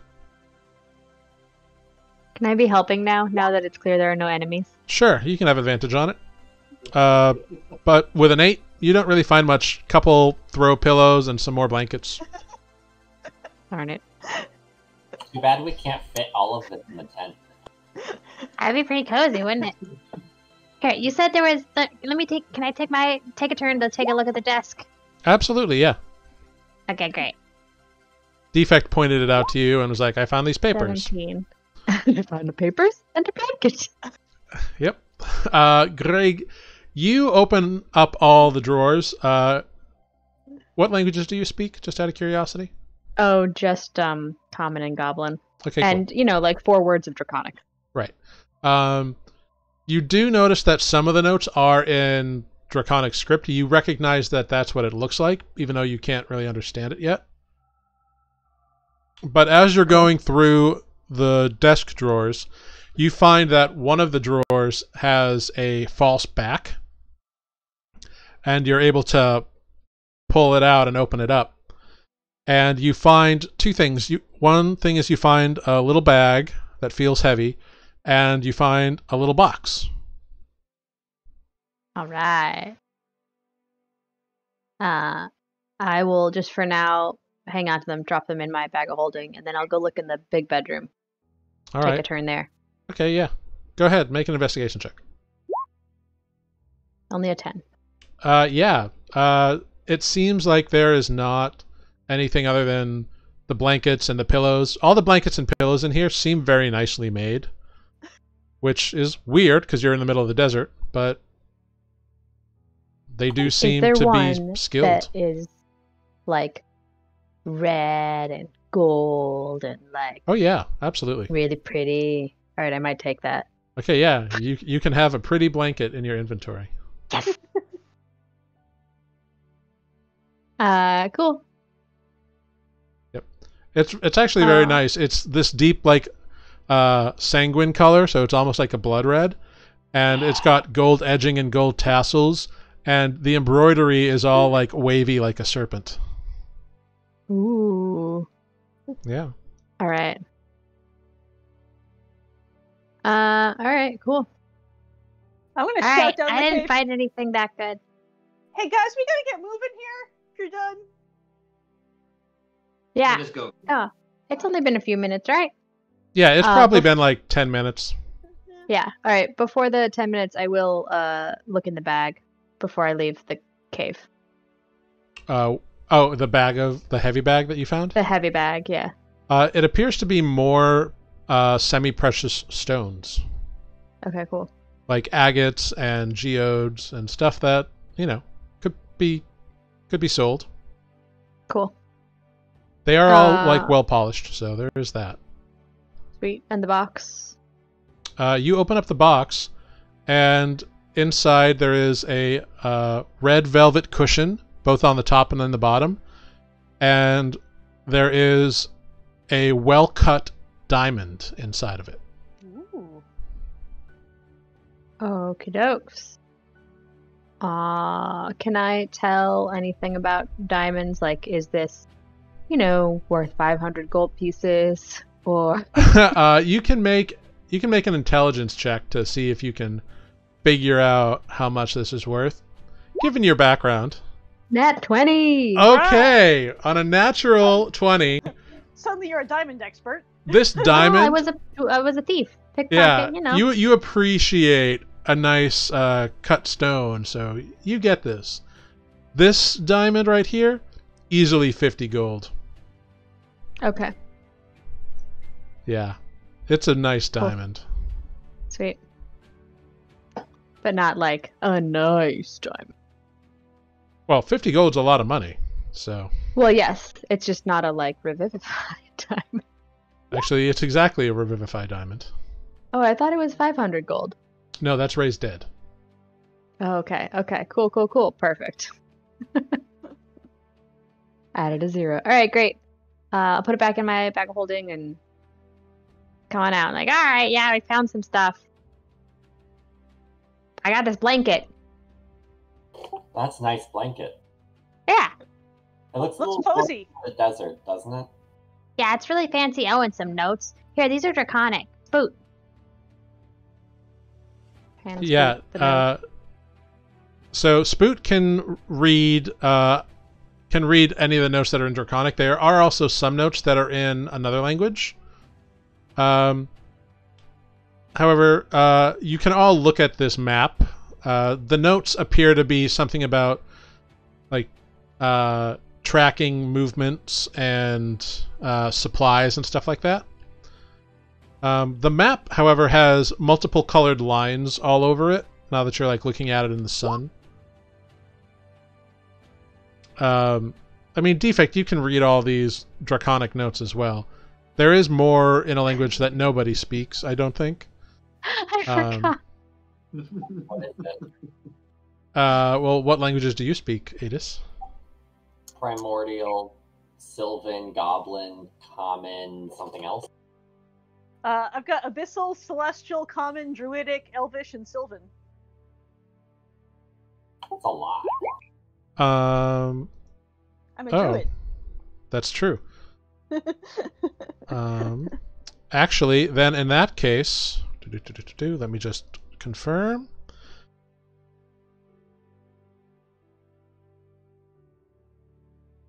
Yeah, Carolee can read the other notes. They are in Abyssal. Sweet.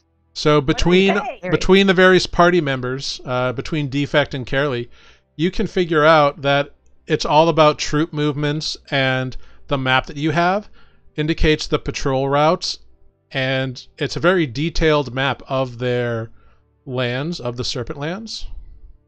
Excellent. So we could use that to avoid them on the way back. Yes. Mm-hmm.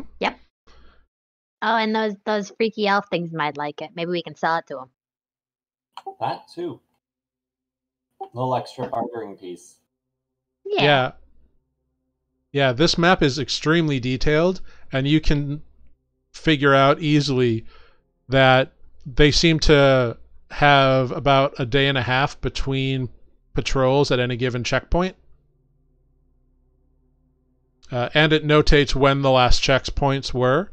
So you figure there's a good day or so before someone comes to this location again.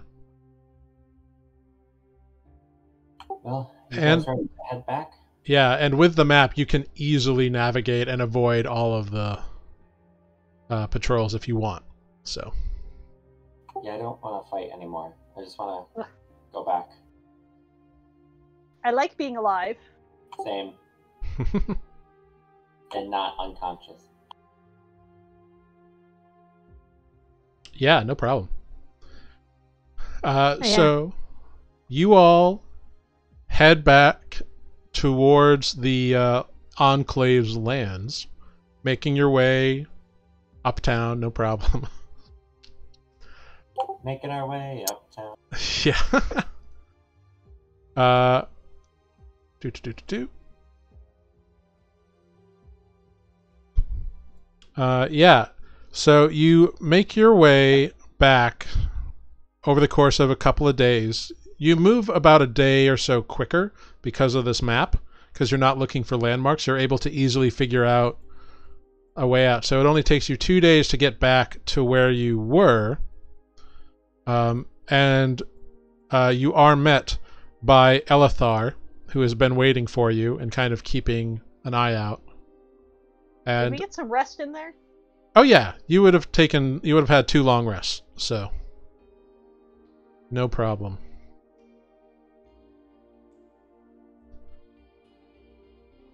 Excellent. Yeah. Elithar greets you as you return to the Enclave's lands. Ah, it is good to see you all. I was worried and hoped that you would be alive and return. I hope you return successful. We are. Yep. Thunk, thunk, thunk. Oh, fantastic! That's wonderful, and you're all still alive. That's even better. We thought so. Yeah. So, some parts were a little hit or miss, but Nah, no problem. The Serpent Lands are very dangerous. I'm very impressed with all of you, really. well, thank you. Of course. Well, I suppose we should head back to the Enclave. We'd like to get those put to use, I imagine. Yeah. Yeah. What are you gonna do with them, by the way? Does it have to do with those stone things? Does it? I honestly am not the person to know.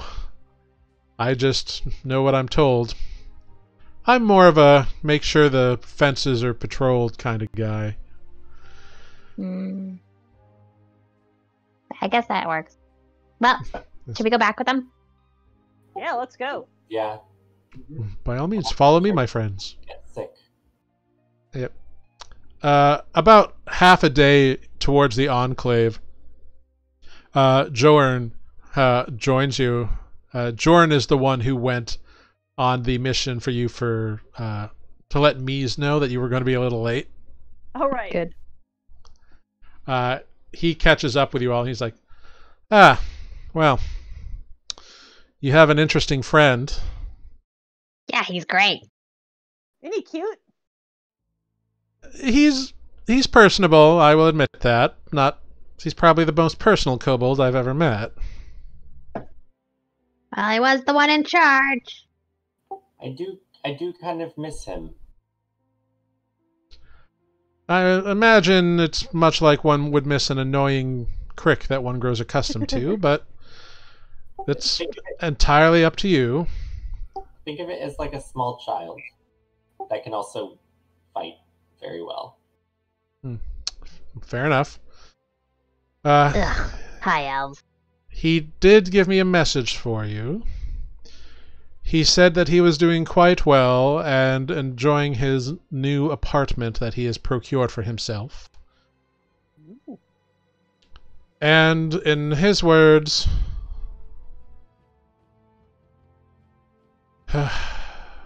can't believe I'm going to say this.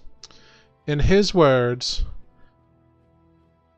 Mies doesn't think Adis boss. Mies think Adis friend. I don't know what that's about, and quite frankly, that's between you people. Oh. Well, you people are missing out. Well, the kobolds we've interacted with have not been as charming as your friend, so... Well, we wouldn't have kept any old kobold around. Well, he did say that... Well, I'm going to paraphrase, but he said that kobolds would like the mines. So, there's that. So I guess he likes whatever job you left him with. As long as he's happy. Hey, I have an idea. Yes. Remember, not you. Oh, sorry. remember? And he kind of just remember? goes off. And he's kind of like, whatever, I'm just here to help. I'm just here to help Elithar now, so... Yeah, so remember all those kobolds that work for the Blue Dragony thing? We could convince them all to go and work in the mine. If they would like the mine, and then the Dragony thing is weaker, and then they're not harassing people, and then the caravans as they go by, and then they're not causing as much trouble, and then they're not ending up as dead. I mean, I feel like the dragon might fight us on that, and dragons are not... Yeah. The dragon might find us bad, but we can convince the kobolds. But we'd have to prove that we're stronger than their original boss. I don't know if that's true. Maybe they don't get to be in caves.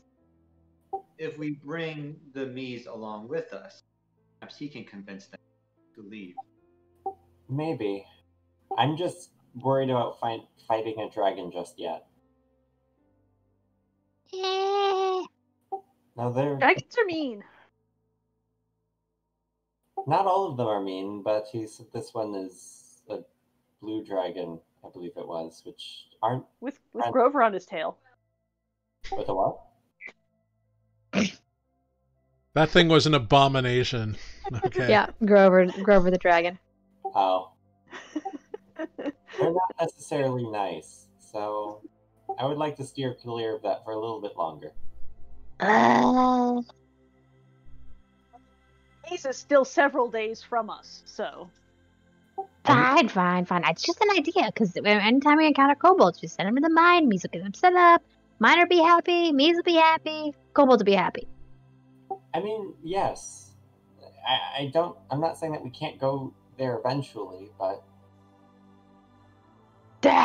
Humans. You'll be unhappy. March. You go charging into the maw of a dragon. Be my guest. And just toddle off after High Elf. March off.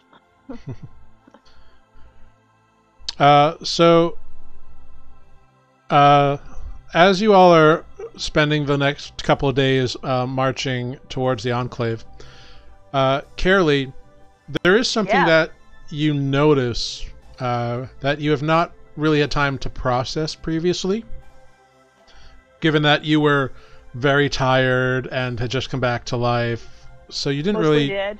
Yeah, you weren't really paying attention to everything previously. You notice that Elithar is a full-blooded elf. Meanwhile, Hearth and Joern, his two companions, are half-blood elves like yourself. So, just for you to know, because you would have noticed that.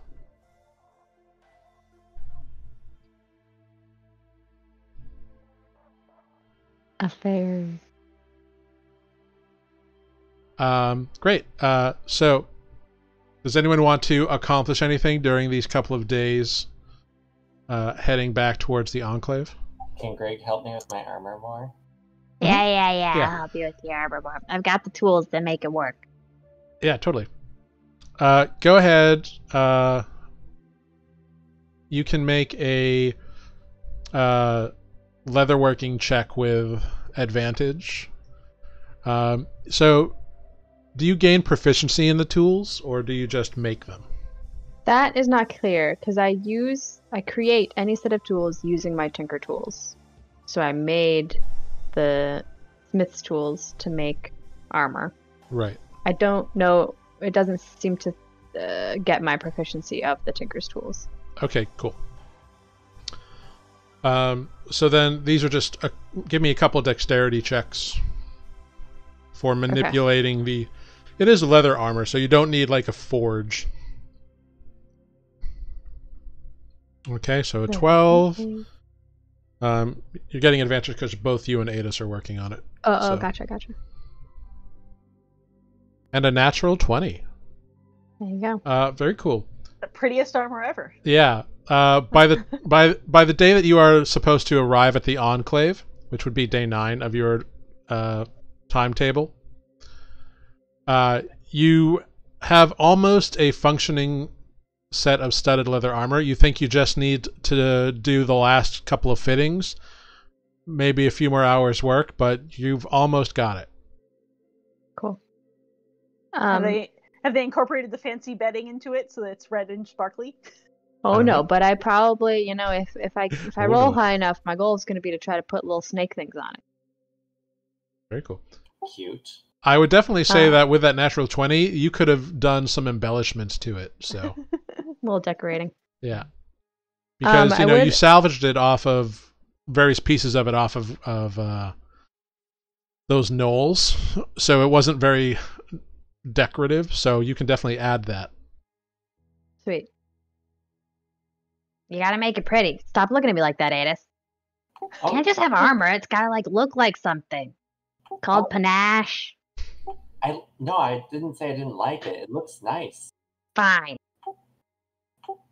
My mother always told me you can't fight crime if you ain't cute.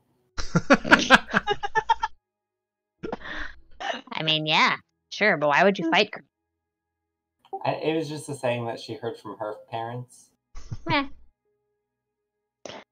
At some point, I would, on the side, secret sideways, approach Spoot and probably show him the diamond, maybe give him the diamond, if I knew what it's for. I guess I should make an Arcana check. Would I make that connection? Amber made the connection, but... Yeah, you can make an Arcana check. Okay. As Greg. Cool. 19. With a 19, you do know that diamonds like this, they can be used to cast a variety of spells. Spoot recognizes that it is pure enough that he could potentially save someone's life with it if you were to give it to him. Okay, then I will. However, doing so would destroy the diamond. So We've already had one death. Here you go, Spoot. Oh well, thanks a lot. That'll be just great, little friend. Yeah, but it's a secret. Don't tell anybody. Okay. Spoot puts the 50 GP diamond into his bag on the back of his shell. Also, is when I look up Revivify, it says it's 300. Is it the 50 because it's of homebrew, by the way? I thought I could have misspoken, but it is designed to be a Revivify diamond. Okay, cool. Oh yeah, 300. Yep, totally. It's worth 300 gold. Retcon. All right, sweet. It's pure enough. That's all we know. I got the numbers wrong. I never sold one of these it things. is definitely I just knew worth it was a thing. Yeah, it's We just knew it was fancy. it's Yeah. 300 gold. I thought it was 50. Oh, because there is a wizard spell that has a 50 GP diamond. That's why. Gotcha. No, that makes sense. I yeah. just Mm-hmm. We do seem to have a habit of kicking off. Fantastic. definitely. Yeah. Great, fantastic. So as you approach the area close to the Enclave, you are once again blindfolded and led by Elithar and Jorn. Hearth has gone on ahead. I can see through blindfolds. Can you? 21 passive perception. So you can Maybe- definitely maybe don't hear tell them and that. sense around you. You can't see through blindfolds. Although that would be a really cool ability. Maybe don't tell them that. So, like, Adis has no problem stepping over rocks or whatever. The rest of you are kind of, like, a little fumbly about it. But Adis just seems to glide over the landscape. It's very impressive. But none of us can see it, so we're not impressed at all. No, but if you could, you would be. So once again, you come to that cleft in the kind of plateau that leads to the hollowed-out sanctuary of the Enclave. And when you are delidded and your sight is returned to you,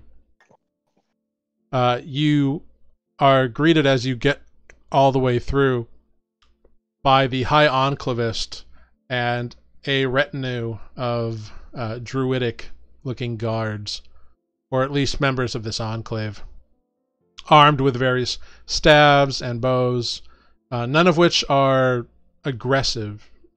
It's much like the first time you arrived. Well, it appears that you have returned within the time limit. Are you- And successfully, I am told. Were you Yep. expecting us not to return? Oh, I hoped that you would, very much so. My heartiest congratulations and thanks. We You're also- welcome. we What are also- those hearts for?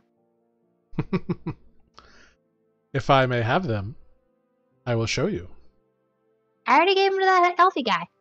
Oh, did you? Okay, I missed yeah, it. that was me chucking them out. Thump, thump, thump. Got it. Elithar presents them to the High Enclavist.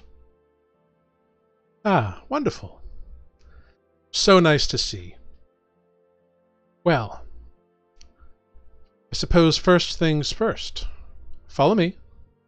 And the High Enclavist, blue mohawk and everything, leads you towards the center of the village, of the Enclave, which is kind of this big open area. There's a few buildings around, including the temple is kind of right there.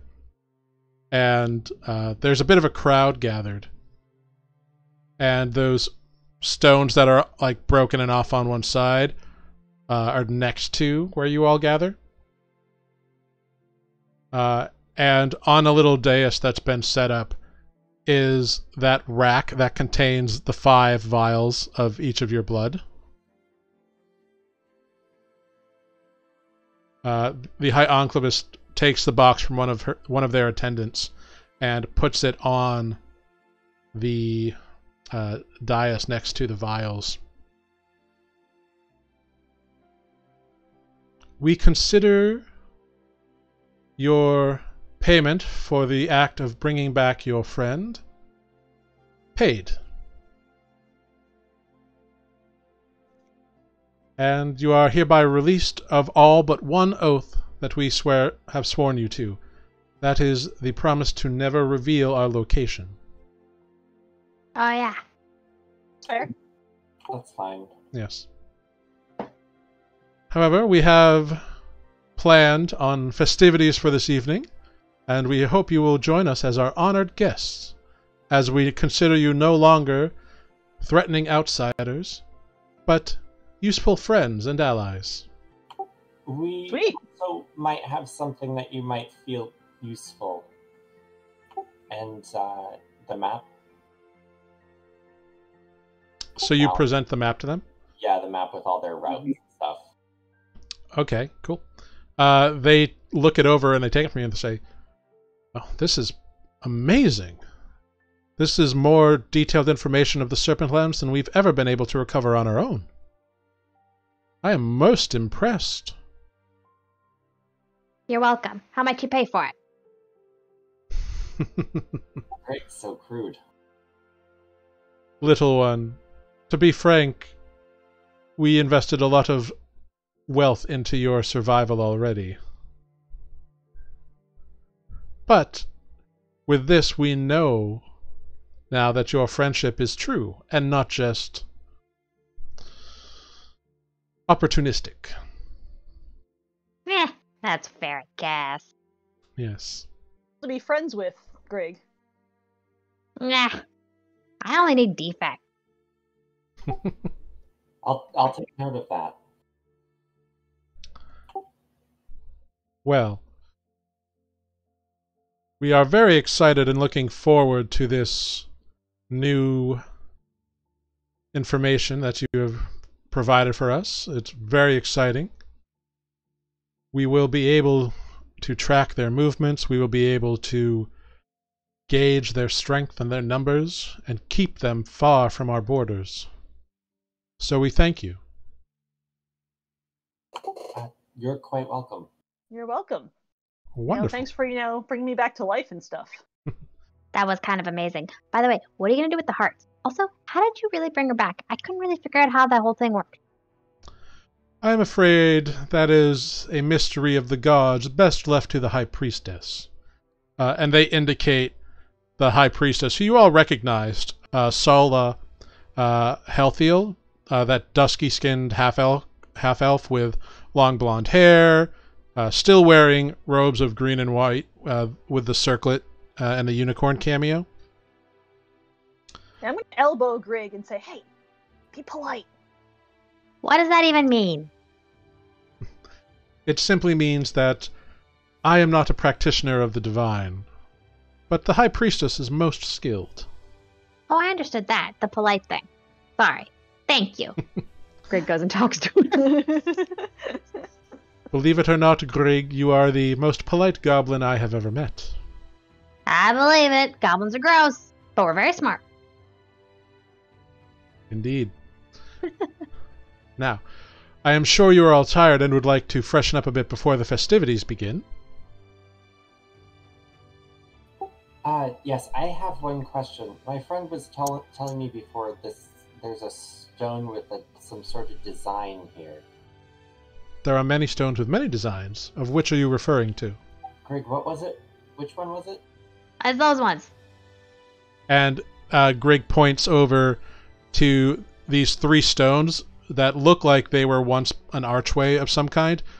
2 are still standing like columns, but they're like sheared off at the top and kind of jagged angles. And the 3rd piece is on the ground. They look old. What do those symbolize? Because it looks like a doorway to somewhere. Well, once it was. It is the gateway that we guard, and the gateway that served to protect us for over 1,000 years. My people guarded gateways. Where does this one go? Well, I have never been there.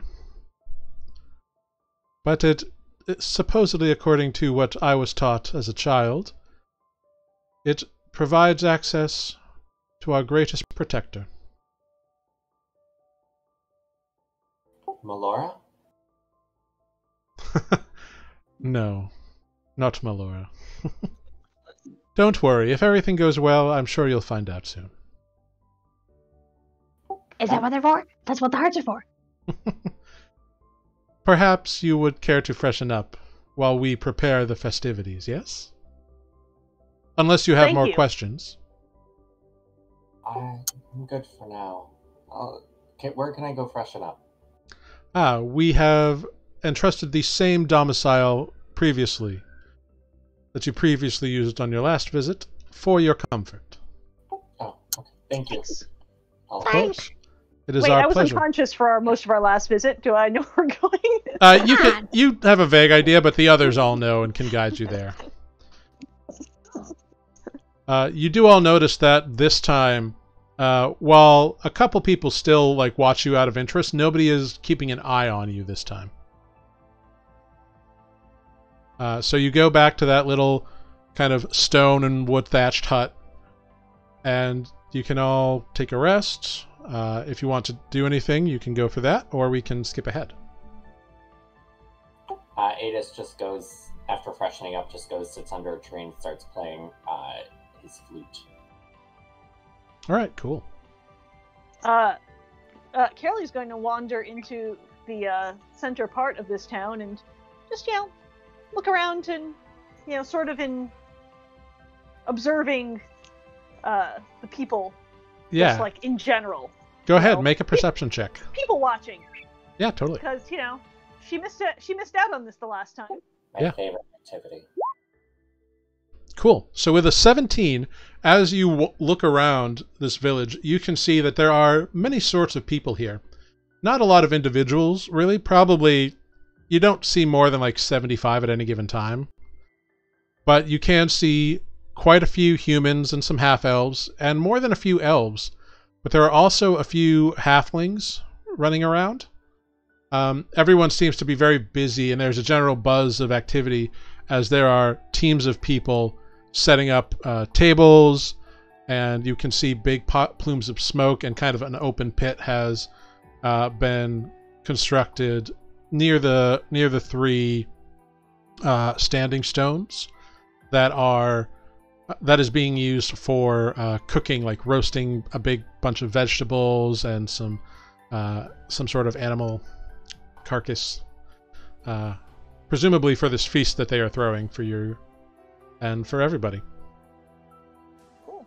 I'm just gonna find a place out of the way to sit down and just take in everything that's going on. Yeah. As you're watching, a few kids kind of run by and kind of like look at you for a moment, and one of the little girls comes up to you, says, "I'm Thalia. What's your name?" My name's Carolee. Are you from here? I'm not. I'm a visitor. Wow. What's a visitor? It means I came from somewhere else, and I traveled a very long time to come here. Oh.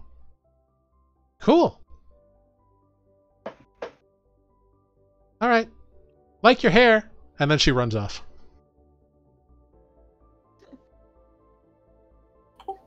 Nat 20 with a -1 on performance. That's hysterical. Cool. So around this time, Adis is kind of wandering around, kind of looking for a place to sit down. But he's really just kind of fiddling away on his flute. And it sounds really impressive.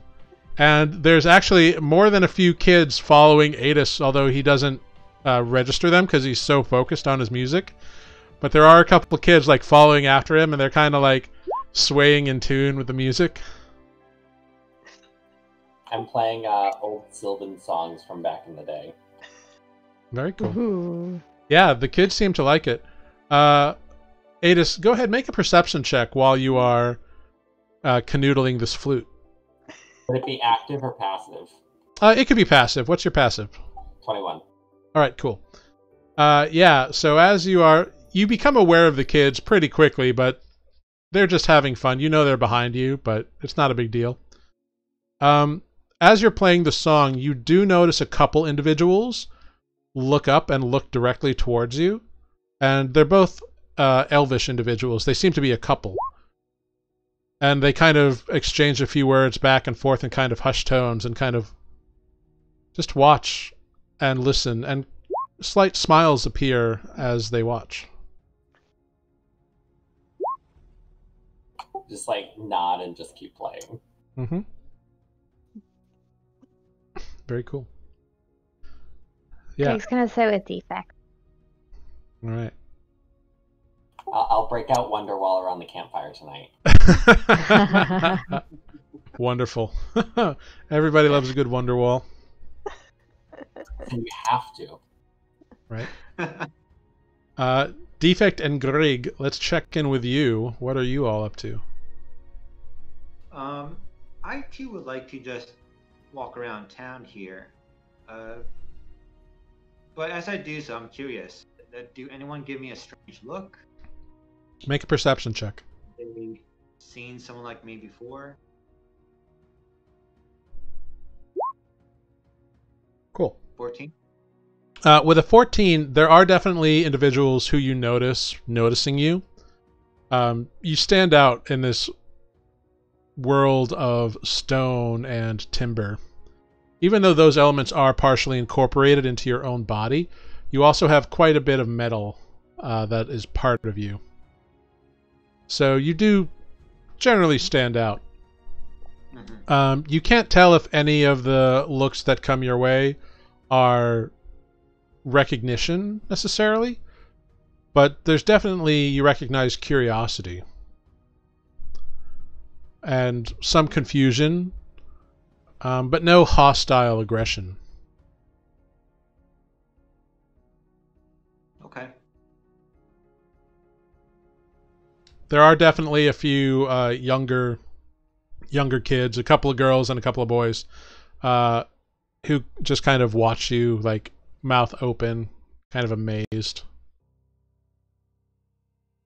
A bug flew in. Huh? What? It's a bug. It's in your mouth. Oh, what? Oh, the kid kind of spits it out.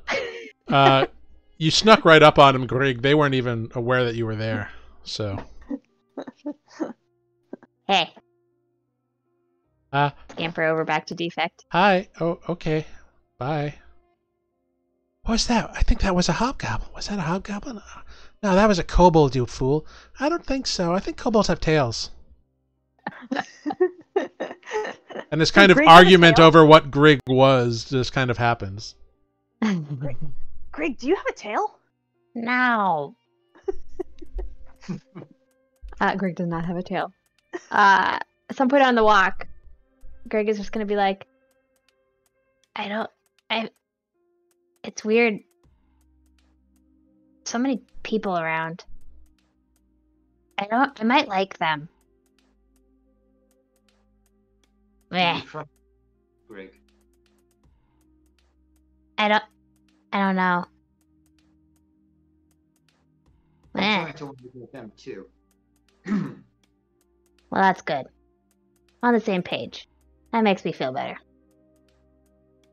Let us be aware of that throughout our journey here. Yeah. Smart, wiser than me as always. I just find it sinister that a group with hearts. Oh yeah, these townspeople, they're creepy as fuck. I do want to know what they're going to do with it. Do you think it's going to unleash another thing? Are they going to be bad guys? sentimental moment gone. Greg is down the rabbit hole of the mystery. Conspiracy has reared its ugly head, and Grig is into it. Yep.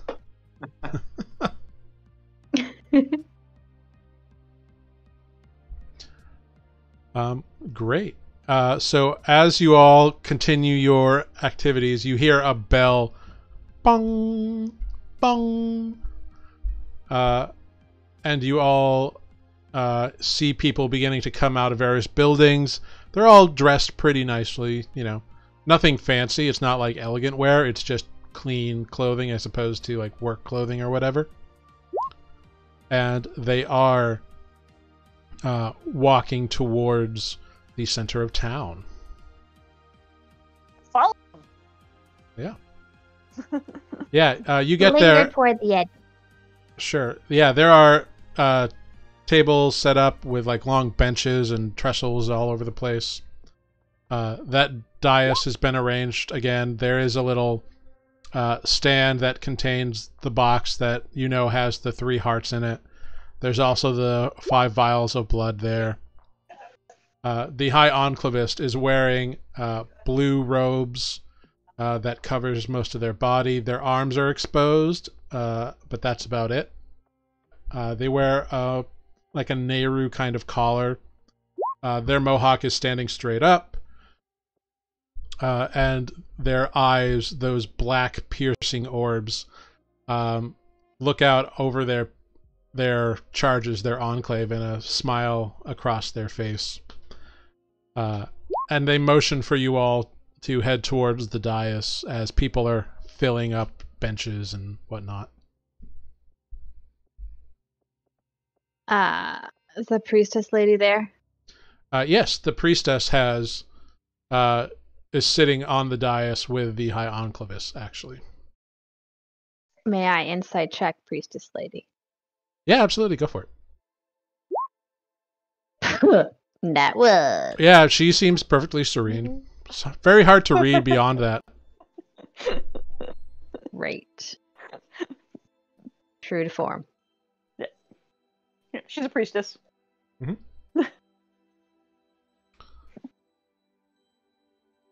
So you all head up towards the dais, and there are chairs set up there at the priest. The priestess and the High Enclavist have a table like to themselves, but there are chairs set up at that table for you all, and the High Enclavist indicates you all to sit where you like at the table. Is it just the Enclavist and the priestess sitting there now? The High Enclavist is standing, the priestess is sitting, and there is a halfling male in another chair, actually. None of those people interest me over much. I'm just going to take a seat. Cool. Yep. I'll sit by the priestess. All right. Yeah, you can sit right next to her if you want. Yep. Cool. Oh god, that's gonna end terribly. Polite, Greg! So, I still don't know what that means. So you all take your seats. The High Enclavist puts their hands up, and everybody kind of quiets down. My friends, my family, we gather here this evening to celebrate for both the return of our friends in time, and they bring with us what we need to reopen the gateway to our greatest protector. It has been well over 700 years since last the gateway was opened, and while I have not been alive long enough to know what it looks like, there are those of you who are. I look forward to this evening when we open the gateway once again. And to our friends here, Atis and Defect and Grig and Carely and Spoot, we welcome them to the Enclave, and let it be known that they may come and go as they wish, for they will not reveal our secrets. And there's a big round of applause. Yeah, people are clapping for you, Greg. It's kind of weird, but they're doing it. Greg is gonna smile and shifty eyes. It looks hideous. Wonderful. There are more words spoken of celebration and success and imminent party times, which is pretty cool. And then the feast begins. There is music, there is eating, and anything you would like to talk about during this time is yours. So, hi. I don't remember your name. Sorry. I'm great. Are you talking to the High Priestess? Yeah, I'm talking to the High Priestess. Okay. Oh, yes. Sola. Sola Helthiliel. Hi, Sola. Hello, Grig. Nice. So, you did the whole the thing. You brought Curly back. How does that work? Is it only a ritual? Does it always take that long? Do you have to have all the people helping? Or can you do it otherwise? There are some options. It depends on how long the individual has been deceased. But the one we were able to do, yes, it always takes that long.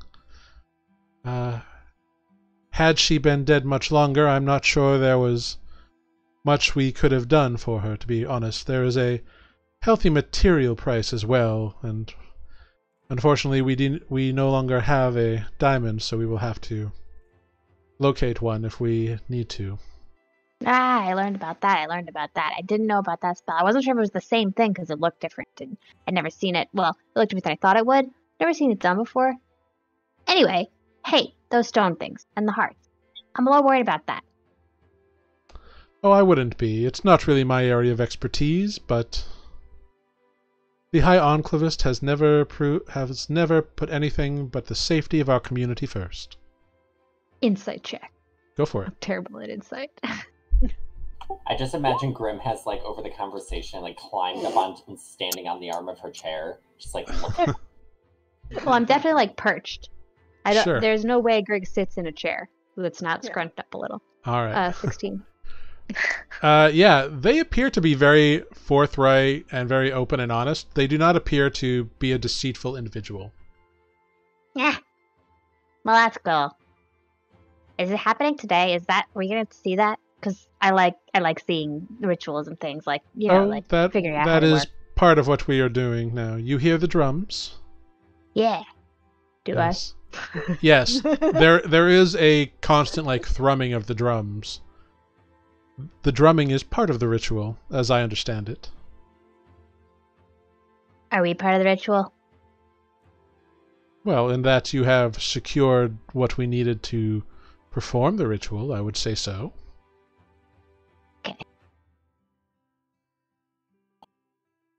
Cool. Thanks. You are most welcome, Grig. Aiden, familiar to you? You know something about those gatey things? Not as of yet, and I don't detect any magic from it, but I was gonna try again closer to this completion of the ceremony, or maybe even when it completes. Because, yeah, I haven't really seen anything yet, and I don't recognize any of the markings, and he won't tell me anything about it.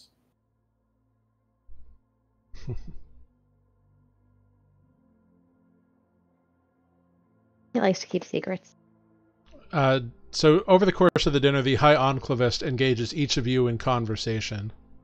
Right now, they have been busy chatting with Spoot about various things.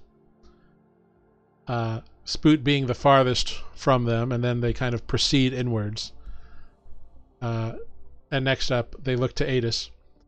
Atis, you have been interested in our relics, I can tell. Do you have questions? Well, you said this opens a gate. That's Yes. what my tribe used to do. We used to guard the borders, so to speak. Your tribe? Yeah. Would you mind if I inquired what tribe this was? You can in one moment after I relook at my backstory. Details. I believe it was the Lycos tribe. Oh yeah, Lycos. The tribe of Lycos. Ah. Yes. Interesting. They have been gone a long time. Yeah. Tell me, how do you belong to this tribe? It has not been heard of in over 1,000 years. Well, almost 1,000 years. It's a little shaky around the end, but... Yeah, the professor I've been working for has narrowed it down somewhat, but give or take a couple decades maybe. But I was born to them. How old are you? 22? Huh. No offense, but you don't appear to be elvish in blood, so... How have you lived for 1,000 years? I mean, I didn't live, per se. All I remember is, one night our village warnings were going off, and the sky was... There was some sort of storm happening, and then everything went dark. And then I woke up in a cave, not in the forest where I was, The professor and his assistant looking at me. This storm. Red skies, purple skies, lightning flashes of alternating colors. Possibly. I mean, I didn't get out of my tent long enough to truly see everything that was going on. I had heard stories of stuff happening, but they weren't close to my village, so we didn't really pay much mind. It sounds to me like an early spell storm. Those who have been caught in them usually die. However, some also undergo strange magical effects. I haven't noticed any strange magical effects from me, aside from me, I don't know how, being still alive. Well, I would say that counts, doesn't it? Fair enough. I am sorry I never knew your people personally, but there may be one or two here who might. Do you know of any other kinds of people like me? Ones with marks like this?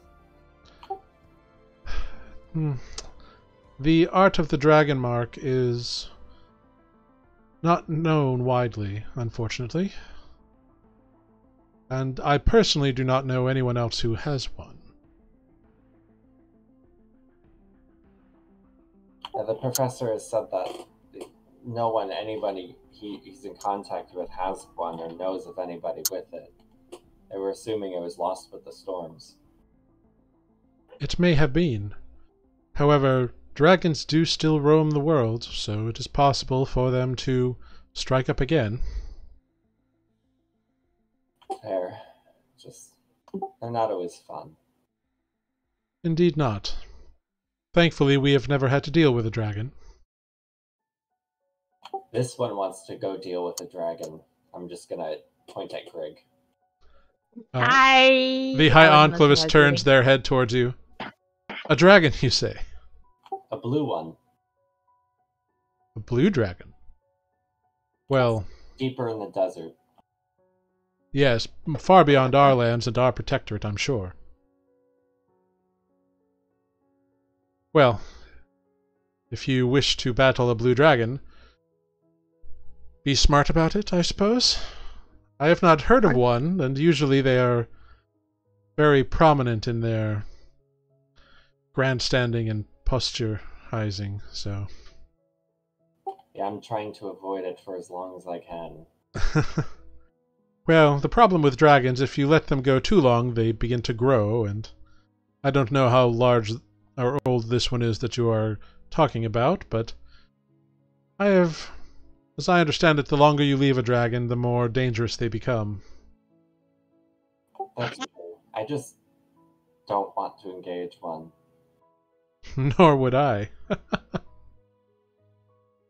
But you do seem to have very strong and capable allies with you. Yeah, we've pulled ourselves out of a couple of messes by now. Which is good. In the beginning it was, what, just 2 wolves? I do not know. Wolves? Yeah, wait, what? You talking to me? I just kind of like look at the group and I was just, what, 2 wolves? Yeah, that one time. Yeah, and the shrub. Oh yeah, there was a Thanks. scrub that was attacking Greg once. It was quite hilarious. Huh.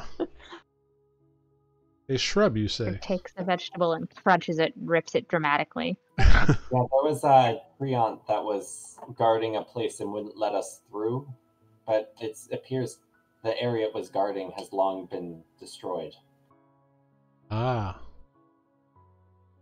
Well, ever since the breaking, there has been all sorts of upheaval. The entire geography of the continent got changed and switched around. We are the survivors of but a selected few. We have been here for close to 1,000 years, hiding. Yeah, from stories I've heard, the area where my tribe used to live is currently underwater. Ah. That is most distressing, and I am sorry to hear about it. And there's not much I can do now. Well, that is the way of things. Well, by all means, drink your fill and eat your fill. They then turn to Greg. You are interested in fighting this dragon, you say, Greg? I mean, why not? At this rate, we keep fighting snake things, and we fought wolf things, and hyena things, and a freaky dimensional hopping spider thing, and we've got a way to convince the kobolds, I think, so that they leave him, and not having to deal with the kobolds would be way easier. Maybe we could even trick them into helping us like we did with Bees, although Bees became more of a friend. But really what I'm mostly interested in is, what are you going to do with those hearts? Is it time yet? Almost. You hear the beating of the drums? Yeah, the priest has mentioned them already. Yes, you can hear they sound almost like a heartbeat, yes? Yeah. As soon as they have gone long enough, it will be time. So enjoy your food and drink up, and then we will begin. Alright. Hey, but have you faced a blue dragon before? You mentioned they were proud. Well, all dragons are proud. This is fairly common knowledge. Well, I mean, I have of never course. personally faced a dragon, nor would I really want to.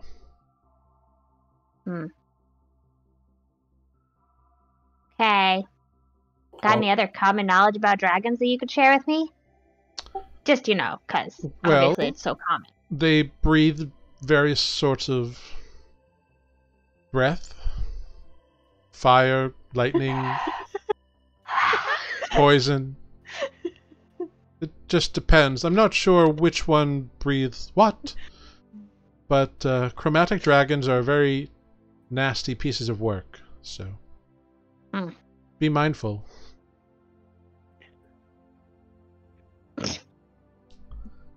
Alright.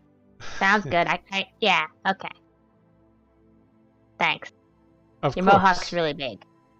Thank you. I have been wearing it for many years. Nice. Is that what you mean by polite, Carolee? Better. And you, Defect, is it?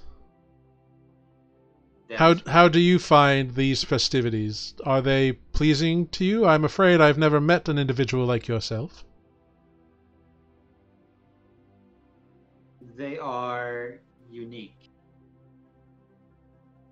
I have not experienced them before. Well, I certainly hope you find them enjoyable and interesting. Defect will just nod. Well, enjoy your evening. Well, at least Defect's back to normal. Yeah. And you, Carolee, I'm afraid we've Yeah. not really had much of a chance to get to know one another, given your previous condition on your last visit. Right, the whole dead part. Yes. I am glad that you have restored to the living. Tell me, where do you come from? I was actually raised in a druidic enclave, not quite as fancy as this one, let me tell you. Well, they're all different. Personally, I But- find those who... Well, anyway, carry on. It was much more of a forest kind of a green and leafy kind of environment. But I'm both fascinated by all that you're doing here, and it's sort of just a little bit comforting of home to see some of your rituals. Well, I'm glad you feel comforted, and it is our greatest pleasure to comfort those who appreciate nature and the natural world. There are some here who follow the druidic path, if you would care to meet them later. That would be delightful. Excellent. I'll see.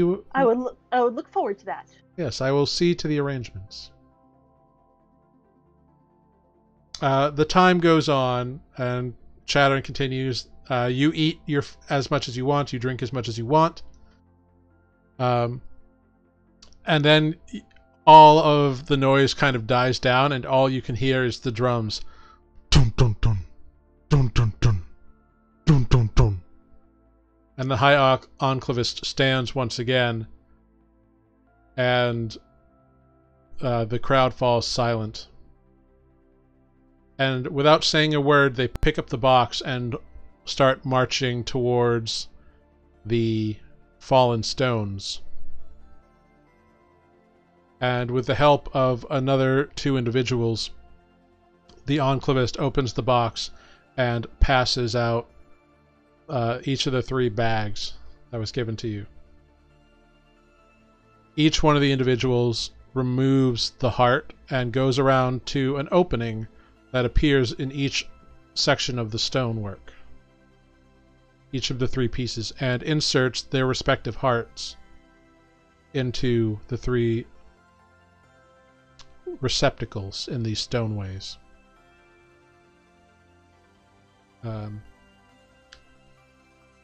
The High Enclavist begins chanting as the drums continue. It's this deep language of... It's not primordial, Adis, but it's got that feel to it. Something ancient and old and deep. Something far older than a language you would be able to identify. Something predating language. And as they chant, the stones begin to glow very faintly in a deep purple and blue kind of spiraling pattern. Ooh. The stone upon the ground begins to shift and slowly begins to rise as the other 2 individuals join in with the chanting. And it's just drums and these 3 individuals chanting and chanting, and it rises up, and slowly the 3rd stone sits atop the other 2. And as the chanting and drums reach a climax, there's a big doo-doo-doo-doo, and the chanting ceases, and the spiraling energies around the stones begin to mix and intermingle, and the area between the stones in this gateway that is formed begins to house all that colored energy as it weaves together and becomes a waving, almost like a waving plane of immaterial something that you can see the effect, but you can't see what it does. It's like looking through a mirage on a desert. It's just that wavy kind of look to it.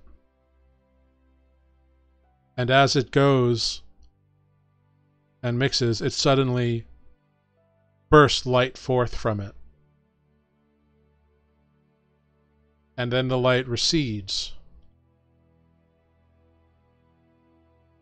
And the Enclavist turns and smiles, and you can see behind them a faintly shimmering effect in the gateway.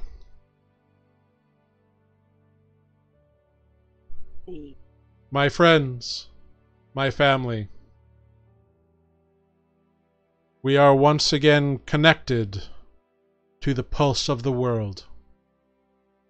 And there is a bunch of clapping and joy. Those of you seated on the dais notice that the High Priestess claps, but it's more of a polite clap than an enthusiastic clap.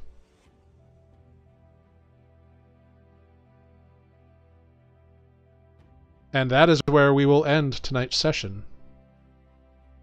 Oh. I'm not sure about this. You're muted. Should be fun. Yeah. Well done, everyone. You have aided this enclave in restoring their connection to whatever the pulse of the world is. Sounds important. Is it good or bad, though? I don't know. You'll have to find out, won't you? I don't know. You're the portal dude. Yeah, but You're an elf and a druid. Shouldn't you know too? We ain't got that in the forest. This seems to be a very unique culture, so who knows? They have our blood in tubes. They do, which are still on the dais on a table next to the High Enclavist seat. know. So we'll have to delve into that, see what that means next time. So let's all go around and say goodbye real quick. Let's start down with Adis. Bye, guys. Sarah?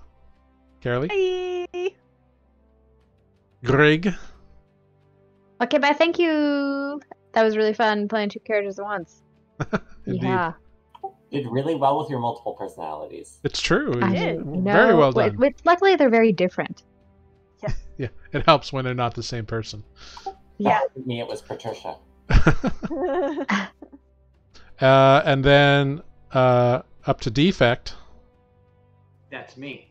Everyone, thank you for watching. Good night, goodbye, and you know what? I'm just gonna put this out there. Go out and vote. Do it. Indeed. He said. I had to plug it. Yeah, Go out and vote. absolutely. Great. Do it. I have been Jared. I've been your Dungeon Master. Please do go vote. It's very important this year more than any year. So please do go out. Please vote.